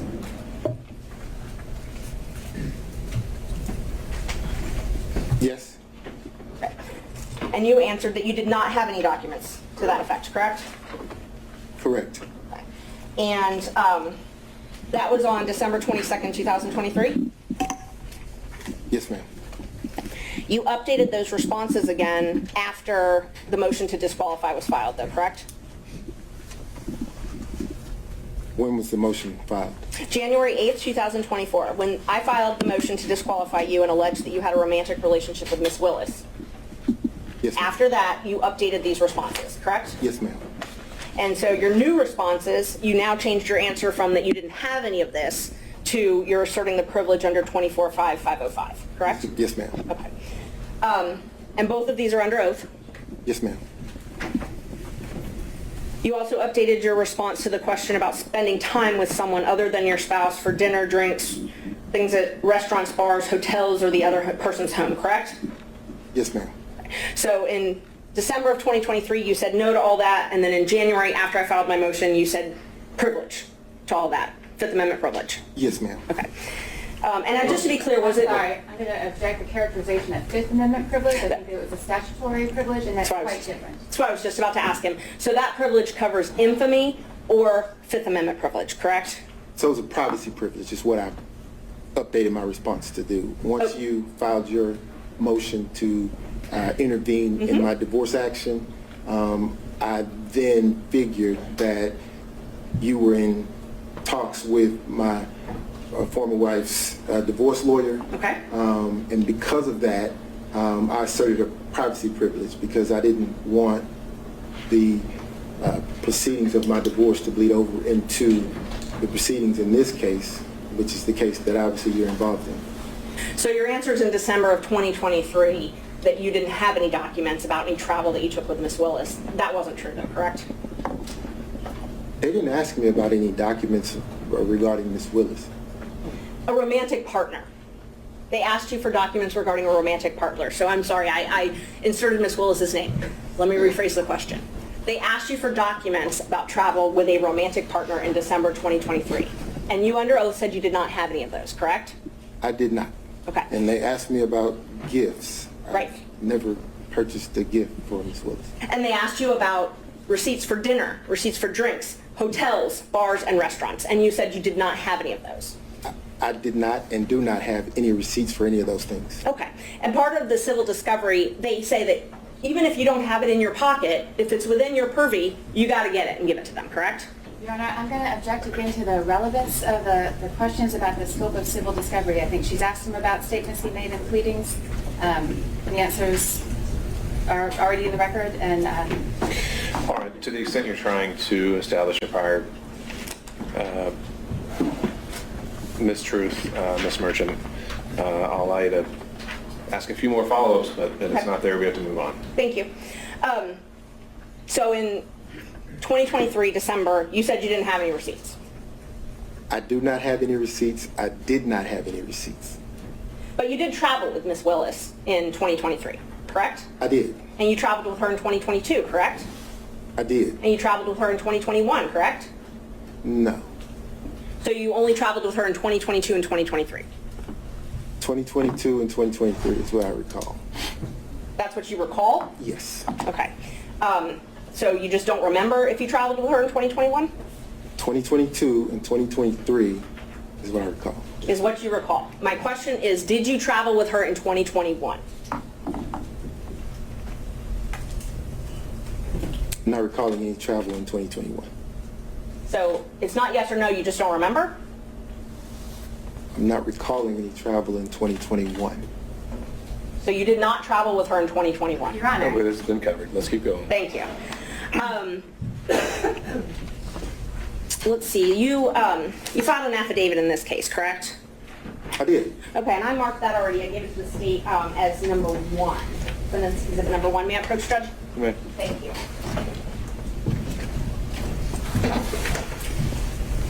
In that affidavit, you swore under oath, correct? Yes, ma'am. And in that affidavit, you swore that, well, first of all, do you recognize the affidavit? I do. Okay. Did you sign the affidavit under oath? I did. And you gave this affidavit specifically to refute the allegations that I had raised? Yes, ma'am. Nobody forced you to sign this? No, ma'am. You chose to sign it? I did. And you signed it on purpose to admit into court to refute allegations? I did.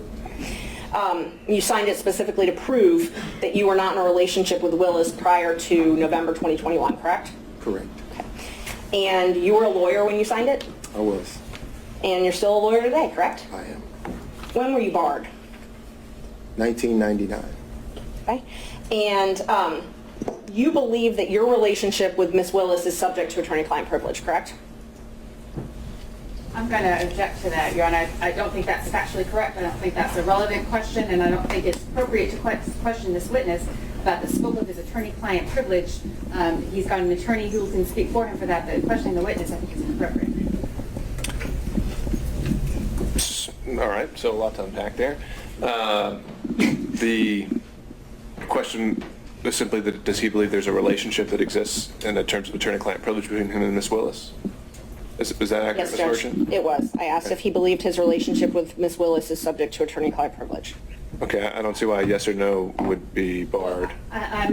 Maybe I'm not understanding the question. If the question is, does Mr. Wade and District Attorney Willis have an attorney-client relationship? It is not. There's no foundation for that. If the question to the witness is, does his relationship with District Attorney Willis impact his attorney-client relationship with his divorce attorneys, that I don't think is an appropriate question for that witness. First, first I believe is a proper phrasing. The second, I think there's been a representation that Mr. Wade preserves and doesn't waive anything, and so I think asking him particular questions in order to potentially backdoor a waiver is inappropriate, and that's my version. All right, if we're just trying to, again, assess where a privilege does or does not exist, and we're not actually getting into it, I think we can establish those, parameters, but Ms. Merchant, can you rephrase the question based on that concern, and we'll see where we are? Yes. Do you believe, that your relationship with Ms. Willis is subject to an attorney-client privilege? Not if you and Ms. Willis have one, but do you believe that that relationship is subject to one? I'm going to object to that question as it's phrased. In what context? Any conversation with his attorneys is privileged. That I think is clear. What's not clear to me from that question is Ms. Merchant asking in the context of your communication with your attorneys, is that, or outside that context, is it? Right, and Ms. Merchant, I think we need to figure out what are we getting at with this? I'm just trying to figure out if he thought that their relationship is subject to an attorney-client privilege. I mean, it's been asserted, I think it's going to be asserted, and that was all I was asking. The actions themselves wouldn't be an issue. It's more communications. If someone saw them, someone had knowledge of it, is that attorney-client privilege? All right, well, I guess I would find his legal opinion on this isn't relevant. We can deal with that as it comes up. So, sustained. In 2022, in this affidavit, you swore that you and Willis developed a personal relationship. Yes, ma'am. Okay. And you said that didn't develop until 2022, correct? That's correct. Okay. And that's different from what you said in your pleading in May 2023 in the divorce case, correct? No, ma'am. In May 2023, when you were asked if you had if you'd had any affairs, essentially, and you said none. That's correct. Okay. So in May, you said you had not, in May 2023 in the divorce case, you said you had not had a personal relationship, an affair, a romantic relationship with anyone. That's correct. But you told this court in the affidavit that you did have one that started in 2022. So that would have been ongoing at 2023.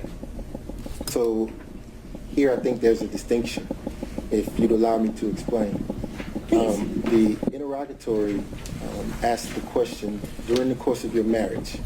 Or to date. It actually says, I'm going to request that the witness be permitted to answer. Mr. Wade. So my marriage was irretrievably broken in 2015, ma'am, by agreement. My wife and I agreed that once she had the affair in 2015 that we'd get a divorce. We didn't get a divorce immediately because my children were still in school and I refused to allow them to grow up without their father at the time. So we waited. We waited until the youngest graduated and we dropped her off at college and then filed for the divorce. So if you're asking me about the interrogatory as it relates to having the 2022 relationship with District Attorney Willis, I'm going to say, because my marriage was irretrievably broken, I was free to have a relationship. So the question, though, was if you had had a relationship. And in 2023, you said you did not. And that is different than what you said in this affidavit, correct? No, ma'am. I said during the course of my marriage. So you believe that Let me finish, Ms. Merchant. So in 2015, my marriage was irretrievably broken. So I did not have a relationship with anyone during the course of my marriage. And in that interrogatory, they asked you if you had any receipts for travel with someone of the other sex up until the time you were answering it. Is that correct? Yes, ma'am. And you said that you didn't. You've already testified to that earlier. But in this affidavit, you said you swore that you had travel expenses and shared expenses on travel with Ms. Willis. Again, during the course of my marriage, I had no relationship or receipts. I'm not asking about during the course of your marriage. Your Honor, I'm going to ask the witness to be allowed to answer the question. Continue. I have no problem with him answering. As it relates to receipts today, I don't have any receipts, ma'am. So you don't have any travel receipts available to you for any travel that you did with Ms. Willis? I don't have any receipts, no, ma'am. No receipts that, so you used your business credit card for these trips, correct?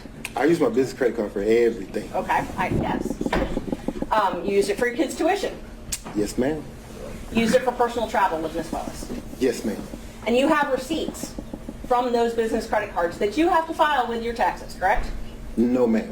No. I filed a statement. I turn over the statement, and whatever's there on the statement, the accountant looks at it, and the accountant says, okay, this is personal, goes over here, this is business, goes over here, here are your taxes. So you have those statements. We'll call them statements instead of receipts. You have those statements, correct? I have the statement, yes, ma'am. Okay.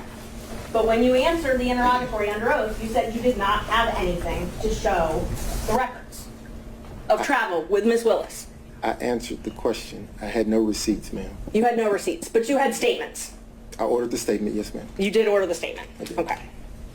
And so we're just talking to semantics between invoice and statements, or receipt, I'm sorry. I'm going to object, Your Honor, to the argumentative tone of the question. I believe it's been asked and answered several times. All right, sustained. Let's see. You also in this affidavit said that no funds paid to you for compensation as your role as special counsel was shared with Willis, correct? That's correct. Okay. And that you never cohabitated with Willis, correct? That's correct. By cohabitation, does that mean that you never spent the night with Willis? I spent the night with her during Spent the travel. night. Yes, ma'am. Okay. And so I just want to qualify your use of the term cohabitation. That means you didn't live together. That's correct. But you did spend the night together. Yes. When was the first time you spent the night together? Your Honor, That's the subject of his affidavit, Judge. Right, but it might not be the subject of this hearing. So the question is the nature and extent of the relationship. And so if they just spent the night on a single occasion, I don't think we're going to document in detail every single time that happens. And I don't intend to do that, Judge, but I think what is relevant is when the relationship started, and that's what you had indicated on. Well, why don't we start with that I don't question have and go an from objection there? to that question. And that's what I asked, when the first time he spent the night with her was. That's what I asked. That's a different question, isn't it? Okay, so let's not talk about when you spent the night. When did your romantic relationship with Miss Willis begin? 2022. When in 2022? Early 2022. So you were appointed in November of 2021. Yes, ma'am. And your relationship started early. What's early? January? February? Around March. Around March. But you two met at an October 2019 judicial conference, correct? Yes, ma'am. And describe your relationship at that point then. Which point? 2019. So I was at a judicial conference to teach a course, if you will, to newer judges. I did that in 2019. As I was exiting the conference, another judge was standing outside who was a friend of mine. I stopped and exchanged pleasantries with her.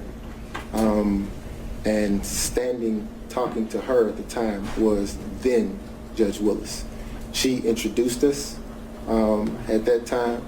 We shook hands, exchanged business cards, and I got into my vehicle and left the conference. So that meeting was probably 3 minutes. When was the next time you talked to her?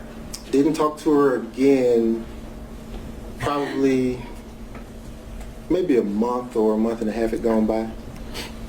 Okay, so you talked to her November maybe? Maybe. On the phone? On the phone. Okay. How How regularly did you speak with her in 2021 on the phone? In 2021? I'm sorry, 2019, I'm so sorry. 2019, how frequently did you speak with her on the phone? 2019, after the meeting, I probably talked to her 2 or 3 times. She would have questions. I was the district rep for the particular district that I sat in. Okay. And the judges would, when they would have questions, they sometimes would go to the rep. So she was outside of my district, but she would call me. She felt comfortable calling me to ask me the questions. I don't know if you know the racial makeup of certain benches, but it wasn't very diverse. So she felt comfortable calling me for advice. And she did that. And we had also in common that she was starting a private law practice at the time, and I'd already had mine up and going, and we talked about balancing the demands of the bench with their private practice. So we didn't talk that often, but when she had questions, mostly legal issues that would come up, she would call me. I just want to make sure, because my question was just how many times, and you said 2 to 3 times, right? Okay. And in 2022, how frequently did you speak in 2022? This is before you were appointed. I'm sorry, perhaps Ms. Burgess, your timeline, 2022? I'm sorry, 2020. 2020. How frequently did you speak in 2020? 2020, it was more frequent than 19, obviously, but More frequent. Can you tell me approximately a month how often you think you spoke with her on the phone? Your Honor, I'm going to object to the granular detail. I think Mr. Wade can certainly answer however he wants to, but if we're going to go through every time we spoke on the phone as opposed to generally characterizing the relationship, it would be more detailed than is necessary. Judge, I'm not going to go through every time they spoke on the phone. I'm asking for generally how frequently they spoke. I think at that level, that's fine. Thank you. About how frequently did you speak in 2020? per month. I mean, if it was 2 or 3 times that entire year, you can tell me that. If it was more than that, then you can quantify it by month. No. We spoke on the telephone often. I mean, I don't know how many. I couldn't give you a amount of time because remember, COVID happened and the world was shut down. But so we spoke on the phone more than 2019, definitely. Okay, let's qualify it. Before her election in 2020, how frequently did you speak? You mean as she was campaigning? Before the election. Yes, as she was campaigning, before she was elected. It's 2 different animals. As she was campaigning before she was elected. Okay, so during the course of her campaign, we didn't talk as much, obviously, because she was busy. Fulton County is a large jurisdiction to cover. So we didn't talk a whole lot, but she did know that I'd gone through the election process. So when things would come up that she had questions about, she would call me and ask me. So and just to be fair, I'm only the witness version. Judge, actually, he's not asked and answered. And I mean, I don't mind him explaining, but I just wanted to know how many times. I mean, if we talk about every conversation they talked about, you gotta let him finish his sentence, and then if you need to redirect him or have me direct him, I can. Mr. Wade, you can continue. Yes, sir. So sometimes it would be like a 3-second call. She would go, during your election, have you ever seen this? And I would say, no, but here's what I would do. And we'd hang up. She had a lot of professionals working for her, but she trusted my judgment, so she called me. Be brief conversation, but she called.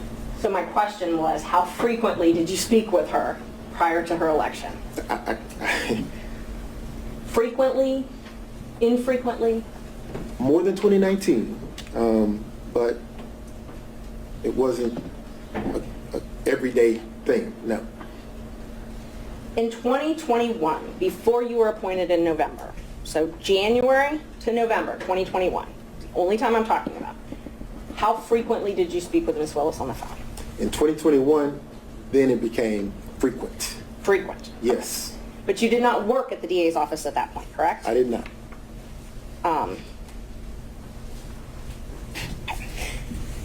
So the affidavit that you submitted, you showed on it, you submitted one record that showed that Ms. Willis had paid a couple $100s for one flight, correct?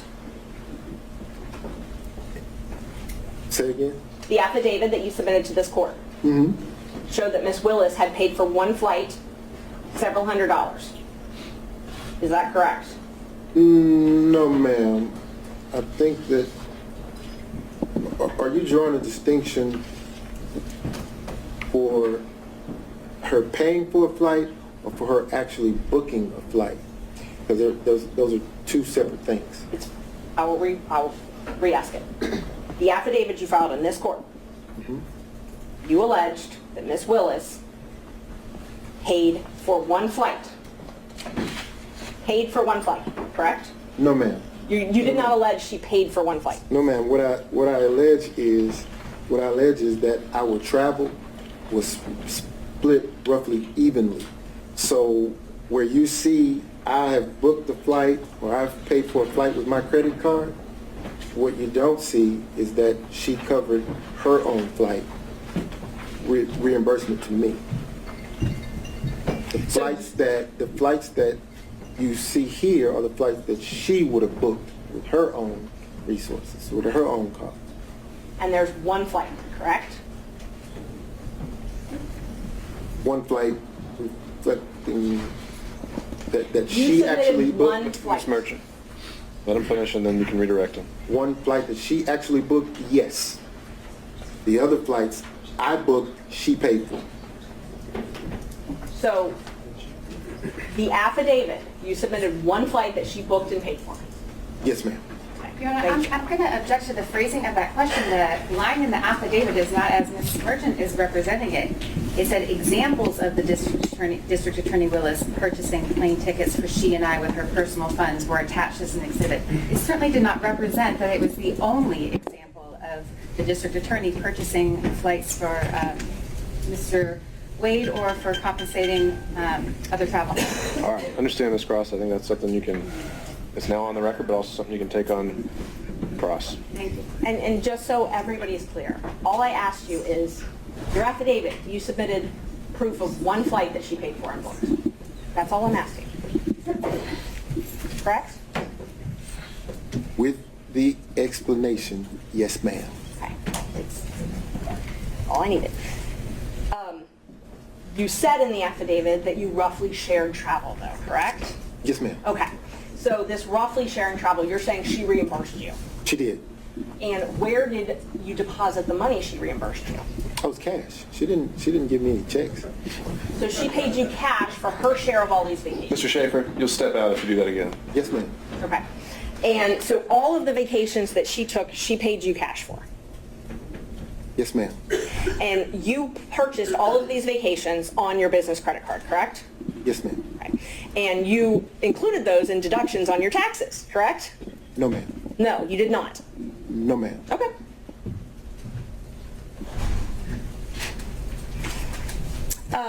We'll get to that in just a minute then. Let's see. So the only thing that you have actual documentary proof, not cash, is this one receipt that you attached to the affidavit. Is that correct? Your Honor, I object to that question. That is a mischaracterization of the assertion that is in the affidavit. I'm So asking, then he can deny it. I think he can fend for himself. Ms. Merchant. is this the only written proof that you have of a trip she paid for? That I have? Yes. Yes, ma'am. Okay. So you submitted the one piece of written evidence that you have that she paid for something. Everything else is in cash. Is that accurate? No. That's not accurate. Okay. Please tell me, what other receipts do you have then that show that she paid for things? I don't have them. Okay. Okay. So this is the only receipt that you have to show that she paid for travel. That I have. Yes, ma'am. Thank you. Okay. In your divorce case, you filed a domestic relations financial affidavit, correct? Yes, ma'am. Okay. The first one you filed was in January 2022, right? Thereabout. Yes, ma'am. And those are under oath? Yes. Okay. And you also filed corporate taxes in 2022, correct? Yeah. Okay. And tell me about your business. Do you have a partnership or are you a solo practitioner? As it stands today, Yes. so today, I have a separate PC. My law partner has his own separate PC. Okay. So, but we're under the same umbrella, under the same roof. So we share expenses, we share income, and we split it. So are you a partnership? We are a partnership in the sense of we share expenses, we share income. Are you registered with the state of Georgia as a partnership? So the WBC firm that included myself, Terrence Bradley, and Christopher Campbell, we were registered with the Secretary of State as a partnership Right. for a short period of time. And that was dissolved, then, right, in 2023? I'm going to object to the witness answer his question. Mr. Wade, do you have something else to add there? I did. When things happened and we excused Mr. Bradley from that partnership, it left Christopher Campbell and myself. So now you have two separate PCs under the same umbrella, sharing expenses and income. Okay. So let me just narrow down my questions then. Are you registered? And have you been registered at any time in the state of Georgia as Wade and Campbell? Wade, no ma'am. You've never been registered as a partnership? As Wade and Campbell, no Wade ma'am. and Campbell, yes, thank you. But as Wade Bradley Campbell, yes ma'am.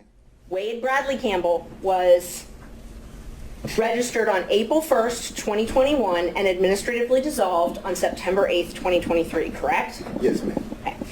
Other than that partnership, you have always been registered as law office of Nathan Wade, Yes ma'am. not with Chris Campbell. Correct. Thank you. So the affidavit that you filed in your divorce case, the first one in 2022, I think I'm up to number 7. I'm going to just show you, give you a group of exhibits so we don't have to go back and forth. I'm marking the 2022 as 7. I'm marking the 2024 as 8. I'm marking the credit card statements as 9, and your taxes as 10. I'm going to object to the taxes because of the relevance of them at this point.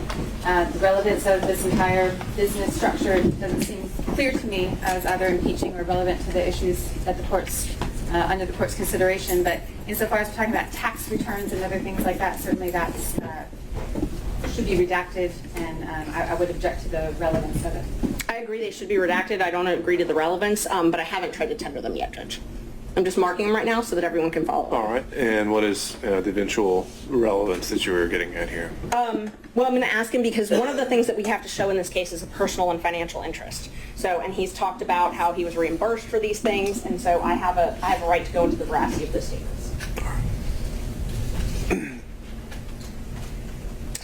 So let's see, 7, 8, sorry, 9.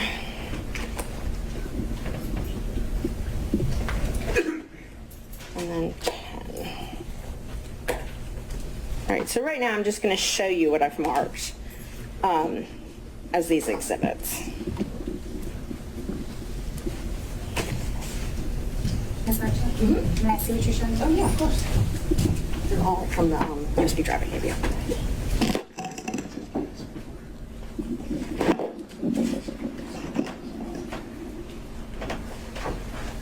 I don't want to hold you up to a copy. No, it's other than the drive behavior. I'm just...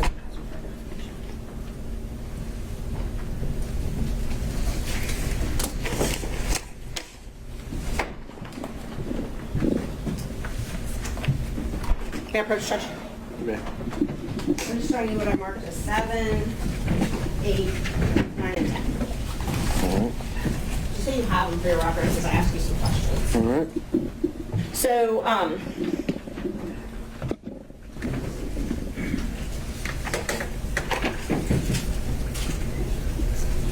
are sworn. I'm first going to ask you about the domestic relations financial affidavit. These are sworn. They're filed under oath, correct? Yes, ma'am. And the most recent one that you filed was filed on January 26, 2024? Yes, ma'am. So a few weeks ago. Yes, ma'am.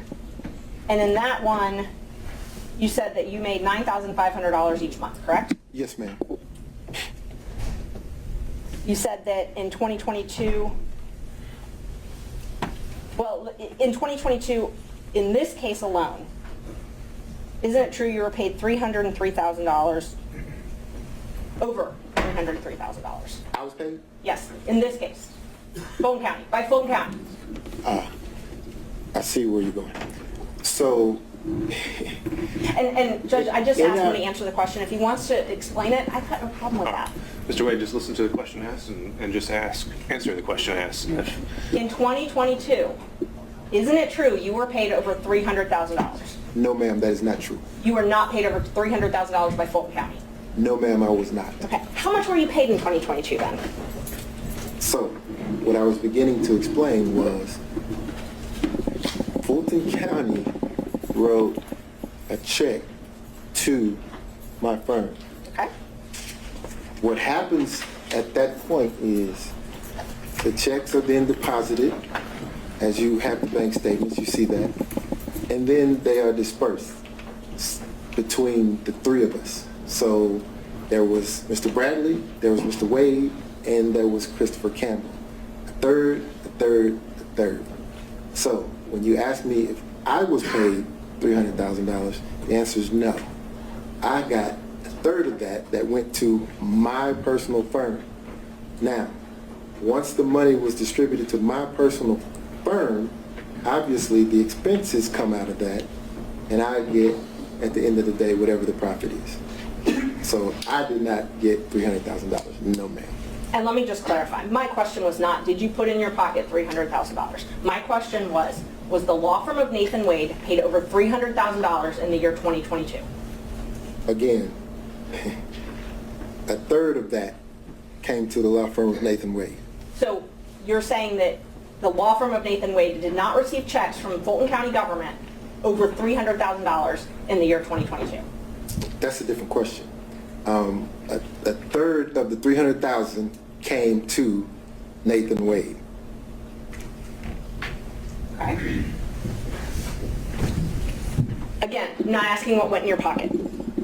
I'm asking, was the law firm of Nathan Wade paid over $300,000 in 2022? I'm just asking several times. I know, but I think we're dancing around the point there. So, final time, Ms. Merchant. That's fine. I can move on, Judge. Thank you. So you said that they were dispersed amongst all of you, or put into an account with all of you. So it's your testimony that for 2022, every check you received from Fulton County government went into an operating account with you, Bradley, and Campbell. No. That's not what I testified to. So the Wade, Bradley, and Campbell firm established an account when we decided to purchase a building in 2022. At that point, every piece of income that came into the entity went into that account. Okay. And then after expenses were paid, it was split a third, right? Once that was dissolved, then the funds would go into a different account, my account, one of my accounts.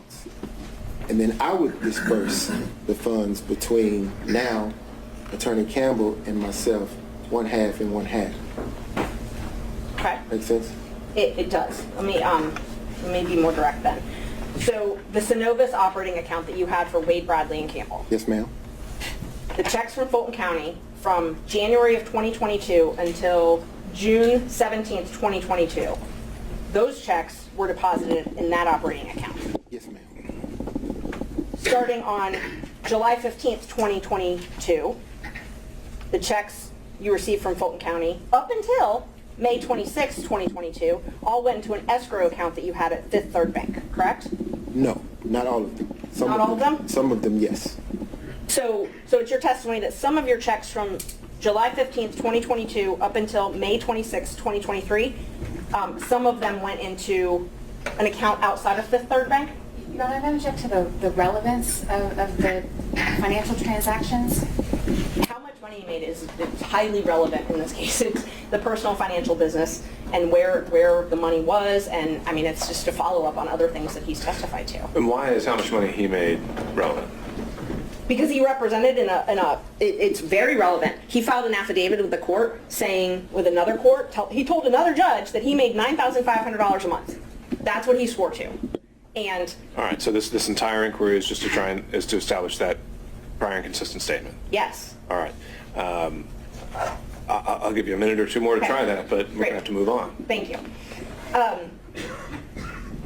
So I know you're saying that you only got a third of the $300,000, but you were paid over, the firm was paid over $300,000 in 2022, correct? So, Ms. Merchant, it's not what I'm saying. They're numbers. They're there. It's the truth. The funds were paid. They were divvied between the three of us, going into an operating account. Expenses paid out of it. Okay. At the end of that, the 9,000 figure is what you have. So that's where you got the 9,000 figure from. Yes, ma'am. And let's see,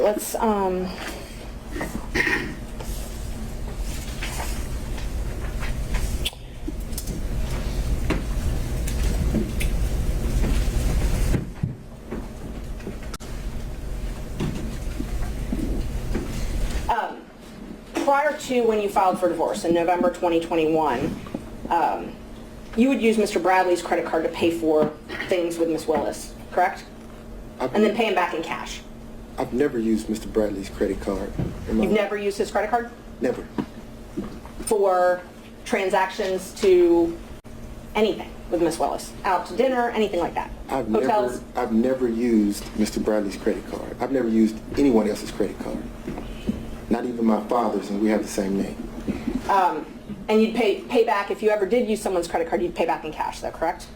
Ma'am, I've never used someone else's credit card.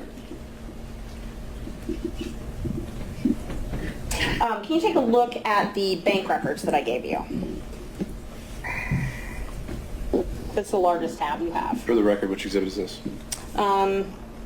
It is exhibit, hold on, Judge. It's exhibit 9. It should be the largest section you got. Your Honor, before there starts questions from the exhibits haven't been tendered, and I maintain my relevance objections. All right, let's see what the next question is, and maybe then that objection is going to be highly relevant.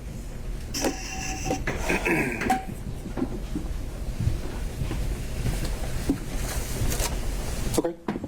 Is that an accurate copy of your Capital One statements that you provided in discovery to, is that an accurate reflection of your Capital One records? That I provided in discovery to whom? To your divorce lawyers, or that you provided in the divorce proceeding. Is the question, does he recognize it by sight? I'm asking if it's his statements, his bank statements. I think that is the question. Well, I mean, it's a thick document, but I believe you if you say that this is what my wife's divorce lawyer gave you. I believe it. Your name's on every page of that document, correct? On every page? Pretty much every page, if not every page. No, it's not on every page, no ma'am. They're all Capital One bank records showing. Okay?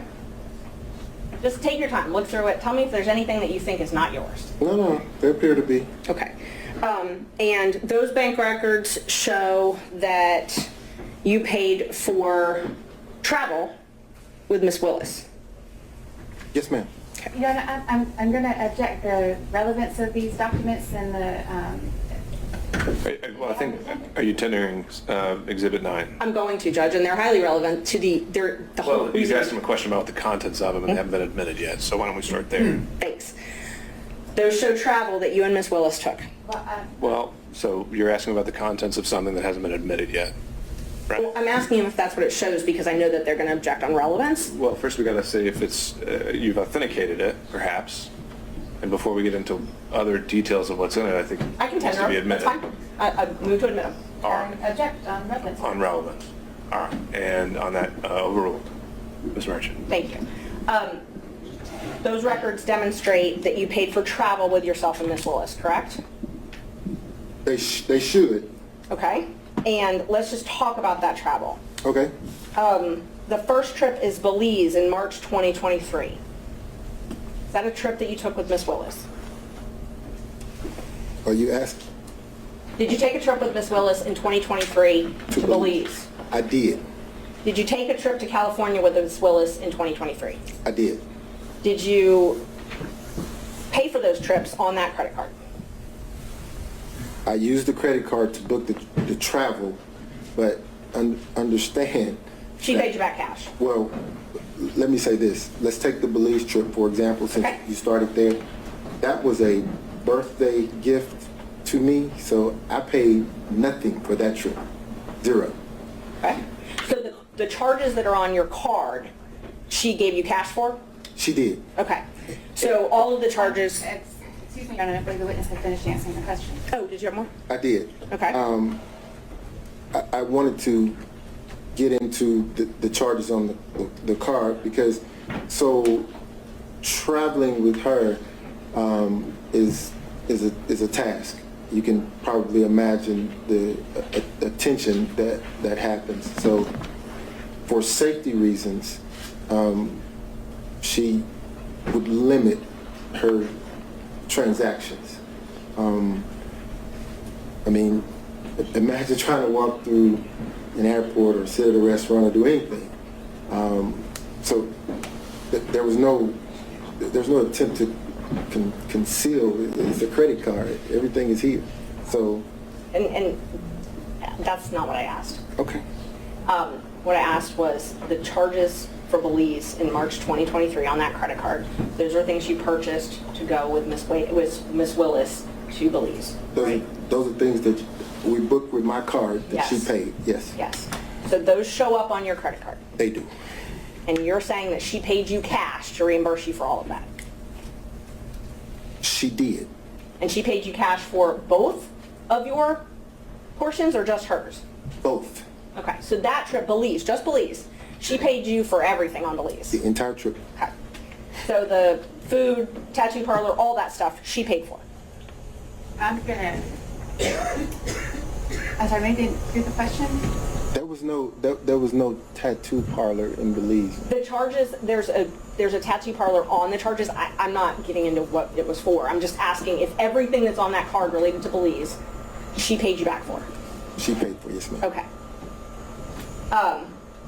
Let's talk about California. In May 2023, you all went to California together. Yes. And you booked plane tickets. Yes. And her name was on those plane tickets. They were. And so I know you said that you were worried about security and things like that, but that was in her name. When she traveled, she had to use her name. Oh, so the plane tickets? Yes, ma'am. Mm-hmm. Okay. And you paid for those plane tickets, and you paid for a hotel. So, again, the card, yes. You used your credit card, and I'm not asking about after what happened. I'm asking, did you use your credit card to book your flight and hotel to California? I did. And there's a lot of Ubers on there as well for California.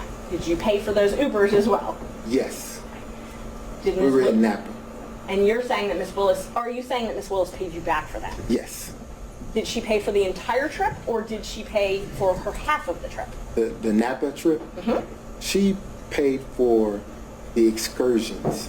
So the expenses sort of balanced out. I mean, there was never, let me be clear, there was never a time when I would say, hey, I bought dinner. Dinner costs $25. You need to give me $25. If you've ever spent any time with Miss Willis, you understand that she's a very independent, proud woman. I object. So she's going to overrule, Mr. Wade. So she's going to insist that she carries her own weight, and it actually was a point of contention between the two of us. She is going to pay her own way. So let me re-ask the question to make sure that you answer it. A California trip that you paid for, saying that she did not pay you back for cash, instead she paid for excursions, and you believe that was roughly half. Now, she gave me some cash, yes. She but gave what you I'm some saying is everything that we did when we got into Napa, she paid for. The trip that she booked on her credit card in Miami, did you pay her cash back for your half of that? No. So you never paid her back for the ticket she bought for you? No. I would say I did pay her back because there were times when I would pay for dinner. Okay. She would pay for dinner. It would balance out. But in a relationship, ma'am, you don't, particularly men, we don't go asking back for anything. So you're not keeping a ledger of things that you pay for versus the thing that she's paid for, which is why I said that it was a point of contention, because she was very emphatic and adamant about this independent, strong woman thing. So she demanded that she pay her own way. But she's the district attorney of Fulton County, and she has to file financial disclosures disclosing any gifts with anybody that she does business with in Fulton County, correct? I don't know. Okay. Let's talk about Tennessee. You booked a cabin in August 2023 and paid for a cabin in Tennessee. That's when you paid for it. I don't know when the trip was. Can you tell us about that? August of 2023. You booked a trip for $1,481.54. Are you asking me, did I take that trip with Miss Willis, or are you asking me? First, I was just asking you to acknowledge that that is correct from the records, that you paid for a cabin in Tennessee. Do you recall, and hopefully you can do it from your memory, do you recall paying for a cabin 6 months ago, $1,400.81 in Tennessee? Where are we now? What page is that? I'm just asking from your memory. Do you remember paying for a cabin in August? Your Honor, if he's going to be asked about a particular transaction. You can answer whether he remembers or not. Mr. Wade, I'm not asking you to go through 1,000 pages of records. I'm asking if you remember paying for a cabin 6 months ago in Tennessee. No. Do you remember booking a cabin? I booked lots of cabins. Did you go to a cabin with Miss Willis ever? Ever? Ever.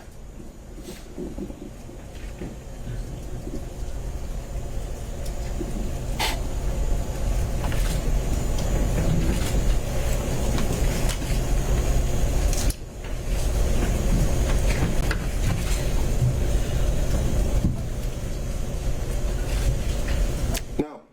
You've never gone to a cabin with Miss Willis? No. Have you ever gone to Tennessee with Miss Willis? Yes. Okay. When was that? That was around 2022, early 2022. Early 2022? Okay. It was a day trip. Okay, so you didn't spend the night? So it was a day trip. Okay. We would drive there, have lunch, drop back. The reason we would do that is because the attention, she couldn't get any peace of mind going locally, so we'd get in my car and drive to someplace off the beaten path and have lunch and drive back. Is that when you went to Fani Goat with her? I think it's in Jasper, Georgia. No, that's in Georgia. I don't recall going to Fani Goat with her. So the Tennessee day trips were only Tennessee? Yes. Okay. Did you ever do these day trips in Georgia?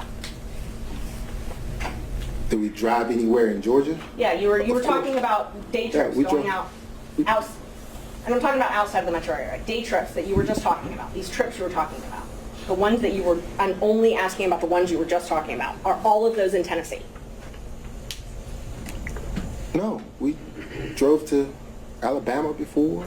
Okay. Back. You drove to Alabama? Mm-hmm. Did you go anywhere in Georgia? North Georgia?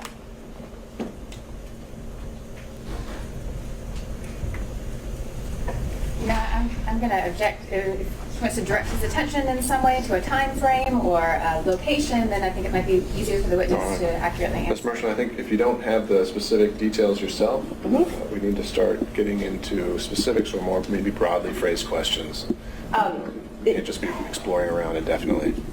Is it fair to say that you've taken so many trips with her you don't even really remember all the places you've gone? So many trips?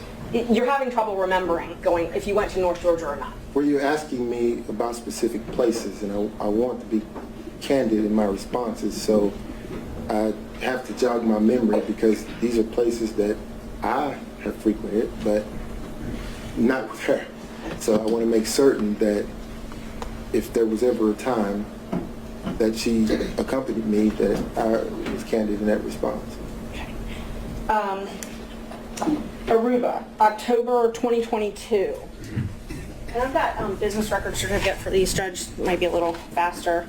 But did you take a trip with her to Aruba in 2022? Yes, ma'am. So that Aruba trip there was a package deal there.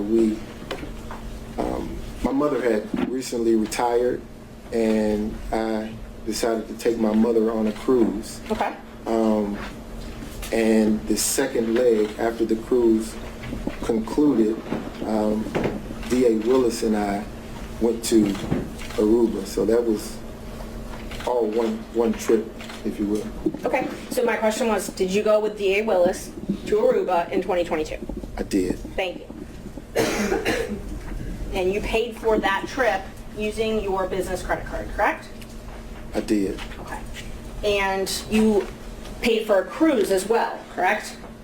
That's the cruise I was referencing with D.A. Willis, my mother, and myself. Okay, and because there's two cruises, so let's just talk about the first one. Okay. So the first one was, that's the one with your mother?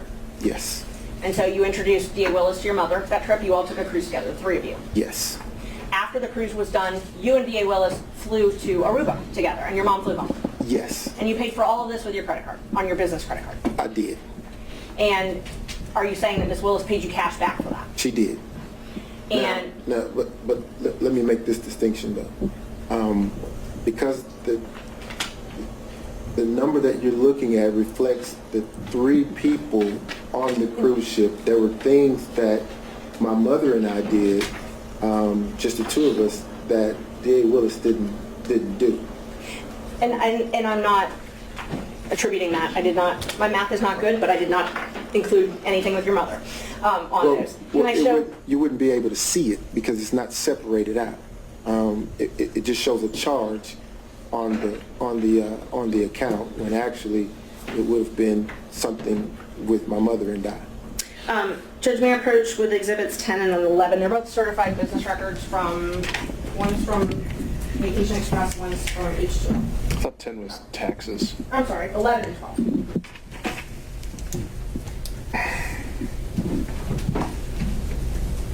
Yeah, for sure. Okay. Thank you. And these are business records, Judge. They have the certification, so I moved to admit them. All right. Defense 11 and 12. Ms. Cross? Based on Ms. Merchant's representation that they are true and accurate as to the certification that was provided to her, you have no objection. All right. Again, seeing no other objection, they're admitted. So just the trip to Aruba alone for you and D.A. Willis was $3,835.26, correct? Just Aruba. I'm looking for the amount. Question 11 or 12. This one is 11. Yes, ma'am. $3,835.26.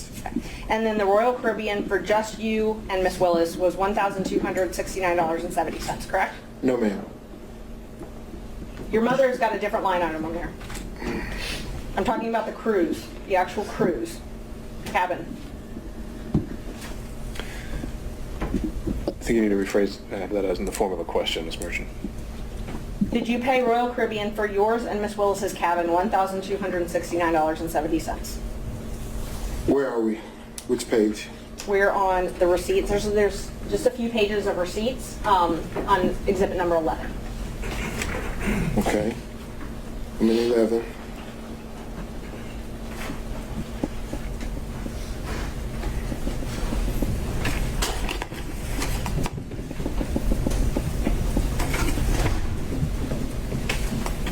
Can you direct me to where you are in Exhibit 11? The receipt for Royal Caribbean.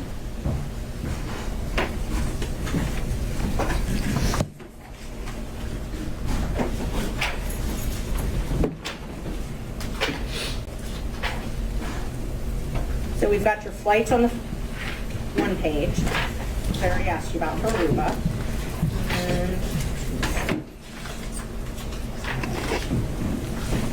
And just for the record, I blacked out their dates of them. And then Royal Caribbean may be on, oh, it's small. It's hard to read. It's very hard to read. So let me ask it this way then. Do you recall paying around $1,269.70 for a Royal Caribbean cruise for you and Miss Willis? You don't remember that? That amount seems kind of small. I don't. Okay, so you believe it was higher? Yeah. Okay. While you were in Aruba, then you bought a cruise, a Norwegian cruise, right? And that was the New Year's Eve cruise? While I was in Aruba, no ma'am. The credit card documents that were admitted earlier show the purchase date when you were in Aruba, but you don't remember doing that in Aruba? I didn't purchase a cruise while I was in Aruba. That may be when the cruise company decided to run the invoice, but I didn't purchase a cruise in Aruba, no ma'am. Around the time you went to Aruba, you purchased a cruise for Norwegian for you and Miss Willis to take for New Year's, correct? Before I went to Aruba, yes ma'am. And that was roughly $3,387. The cruise to Aruba. I mean, the Norwegian cruise. So that cruise was with my sisters. Okay. And the number that you are seeing would reflect my buying dinner for my sisters and their husbands. I'm just talking about the cruise, the amount that was paid for the cruise ahead of time when you booked the cruise. I'm just talking about that. Okay. That was a little over $3,000. Yes, ma'am. Okay. So, and I understand you're saying you paid for other things, but I'm just talking about the cruise amount. Okay. And you paid for a Jeep and you paid for dinner while you were there in Bahamas. Yes, ma'am. That's the one that Miss Willis paid for a flight for, correct? That's one of the flights she paid for. Yes, ma'am. Actually, a documented paid for, not cash. I'm talking about a non-cash transaction. That's what she paid for. You mean the one that I provided the receipt for? Yes. Yes, ma'am, that's that. Okay. And so she booked that on her credit card and wasn't worried about, I know you said earlier that you were booking everything because she was worried about people knowing where she was traveling. She didn't have any fears booking that one though, correct? I'm going to object to the phrasing of that question. Speculate as to what was the motivation of the district attorney. She wants to ask if that was the transaction, and he responded that was the transaction. Ms. Merchant, I think you can rephrase the question, but I'll sustain it on the current phrasing. So she purchased that under her own name, correct? She did. Okay. Let's see. So I know we talked a little bit about the seminar where you all met. Isn't it true that you would go to Miss Willis's house in South Fulton County occasionally? I've never gone to her house in South Fulton County. You've never gone to her house in South Fulton I've never seen her house. The first time I even heard the address of that house was when one of the individuals in the election fraud case somehow doxed it and it got out. That was the first time I'd even seen that address. But you would go to the East Point condo, correct? What East Point condo? East Point, Hateville, something like that. I've never been to East Point with Miss Willis. You've never gone to a condo in either the East Point or Hateville area with Miss Willis. Wait, that's different. I have gone to a condo in Hateville. Okay. So Hateville. Yes, ma'am. So you have gone to a condo with Miss Willis in Hateville. I have. Have you spent the night there? Never. Never spent the night? Never. Is that the condo that was rented by Robin Yeardy?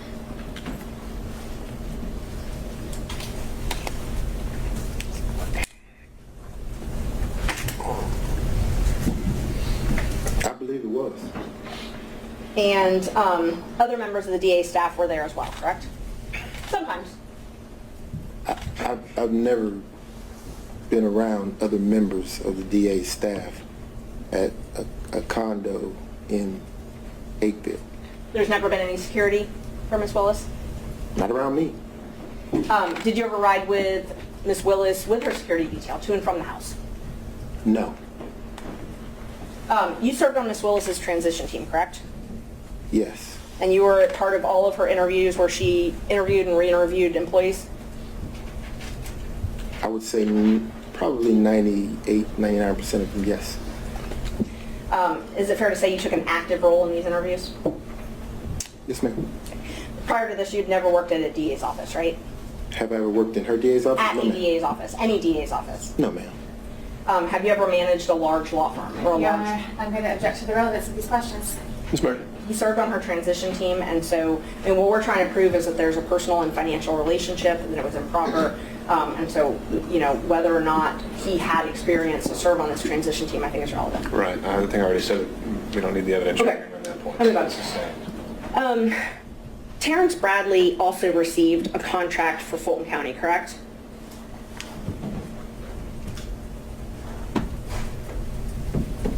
Correct? You're asking me about Terrence? I asked if Terrence Bradley also received a contract for Fulton County. I believe that he did. And you were partners with him at that time, correct? I was. So under what you testified to earlier, you would get a third of that contract as well, correct? I would have. And Chris Campbell also had a contract with Fulton County. I believe he did. And so under what you've testified to, you would also get a third of that, correct? I would. They both had contracts for what are called first appearance, which is where they would appear on behalf of the district attorney to do first appearance hearings, correct?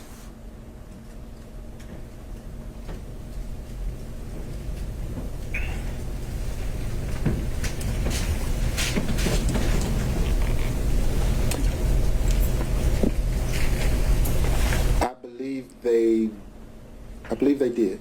Okay. And they also had what's called a taint contract. They both entered into them January 25th, 2021, correct? Filter, yes, ma'am. Taint or filter. Yes, ma'am. And that was for work in the anti-corruption unit? I don't know that it was anti-corruption. I think that it was civil rights, maybe. Okay. And Judge, the DAs or Fulton County's come and I guess brought a certificate now, so we would move to admit the contracts. I've got those. Under that certificate, I was planning on doing it under the open records officer, but I believe now they've certified it. I just haven't looked at everything they've certified though, so. I'm going to ask that the document be looked at and confirmed prior to its tender. All right, Ms. Merchant, is there anything else? What other areas were you planning to cover on his direct other than these documents? I'm planning on introducing all of the contracts and invoices, but I haven't had a chance to look at what Fulton County certified. So I'm planning on introducing those and then not much. Can we do the not much? We'll do the not much and then we'll get back to the contracts. Okay, yeah, definitely. Okay, so this taint contract, and we're not admitting these right now, but if I represent to you that they say anti-corruption unit, can you tell us what a taint attorney for an anti-corruption unit would do? I didn't have a part in those contracts. They were your partners at the time though, correct? Oh, absolutely. Okay, and so you didn't have a part in those contracts, but you got a third of the contract payment. Oh, absolutely. Okay, so the taint contracts that Bradley and Campbell, who are your law partners at the time, had for doing taint review, you got a third of those. Yes, ma'am. Okay.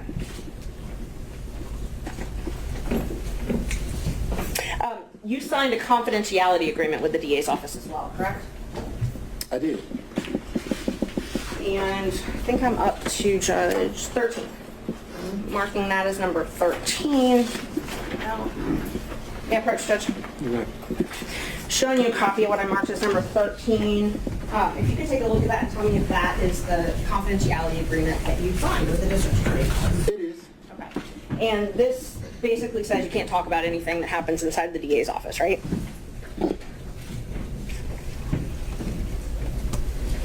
No. It doesn't say you can't talk about it?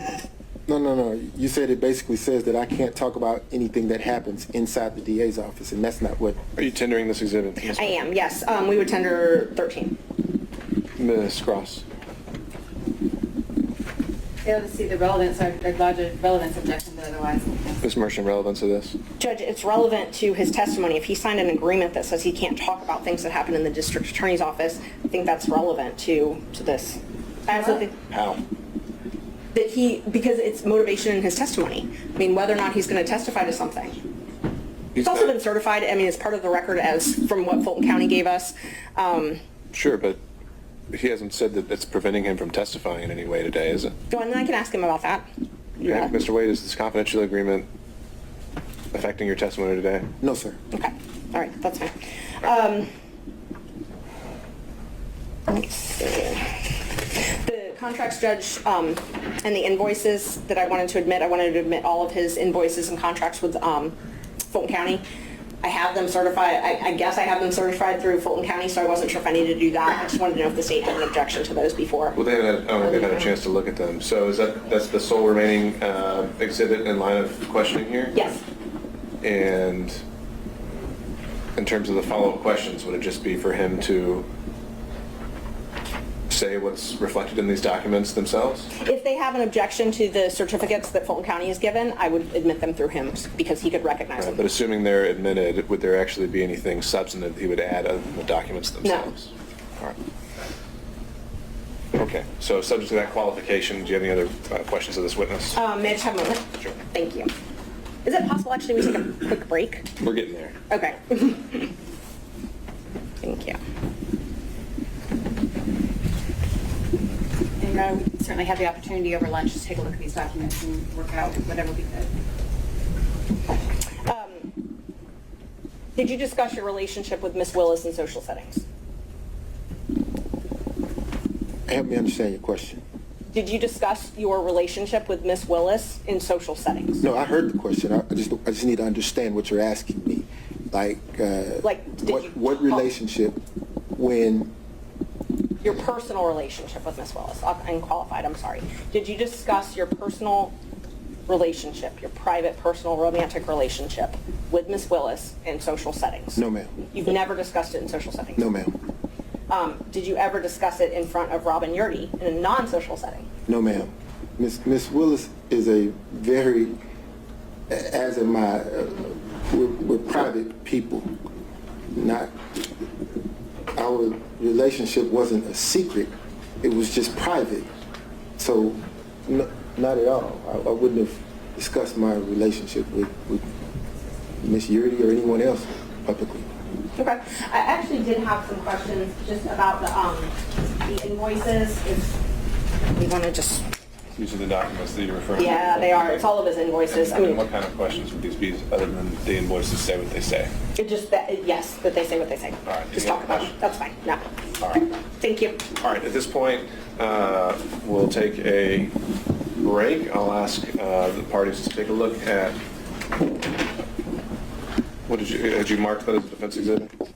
I have his contracts and his invoices that I'm about to mark. So before he leaves me, I just want to make sure that the state doesn't have any objections. So those are marked as? They're about to be marked. Exhibit 14? 14, 15, 16, 17, and 18. All right, so 14 through 18, so ask state take a look at those. I will take a look at those and see if I can match them up with the certified documents that were given. All right, and then we'll address whether they are tendered for the record when we come back, and from there, then we would turn over to the remainder of defense counsel and then the state for any examination as well. So to that end, let's take 45 minutes. We'll be back at 1 o'clock. Mr. Wade, you're still under oath, and I'd ask you not to speak with any other witnesses about your testimony or about any testimony that's already occurred. Yes, sir. All right, we'll be in recess.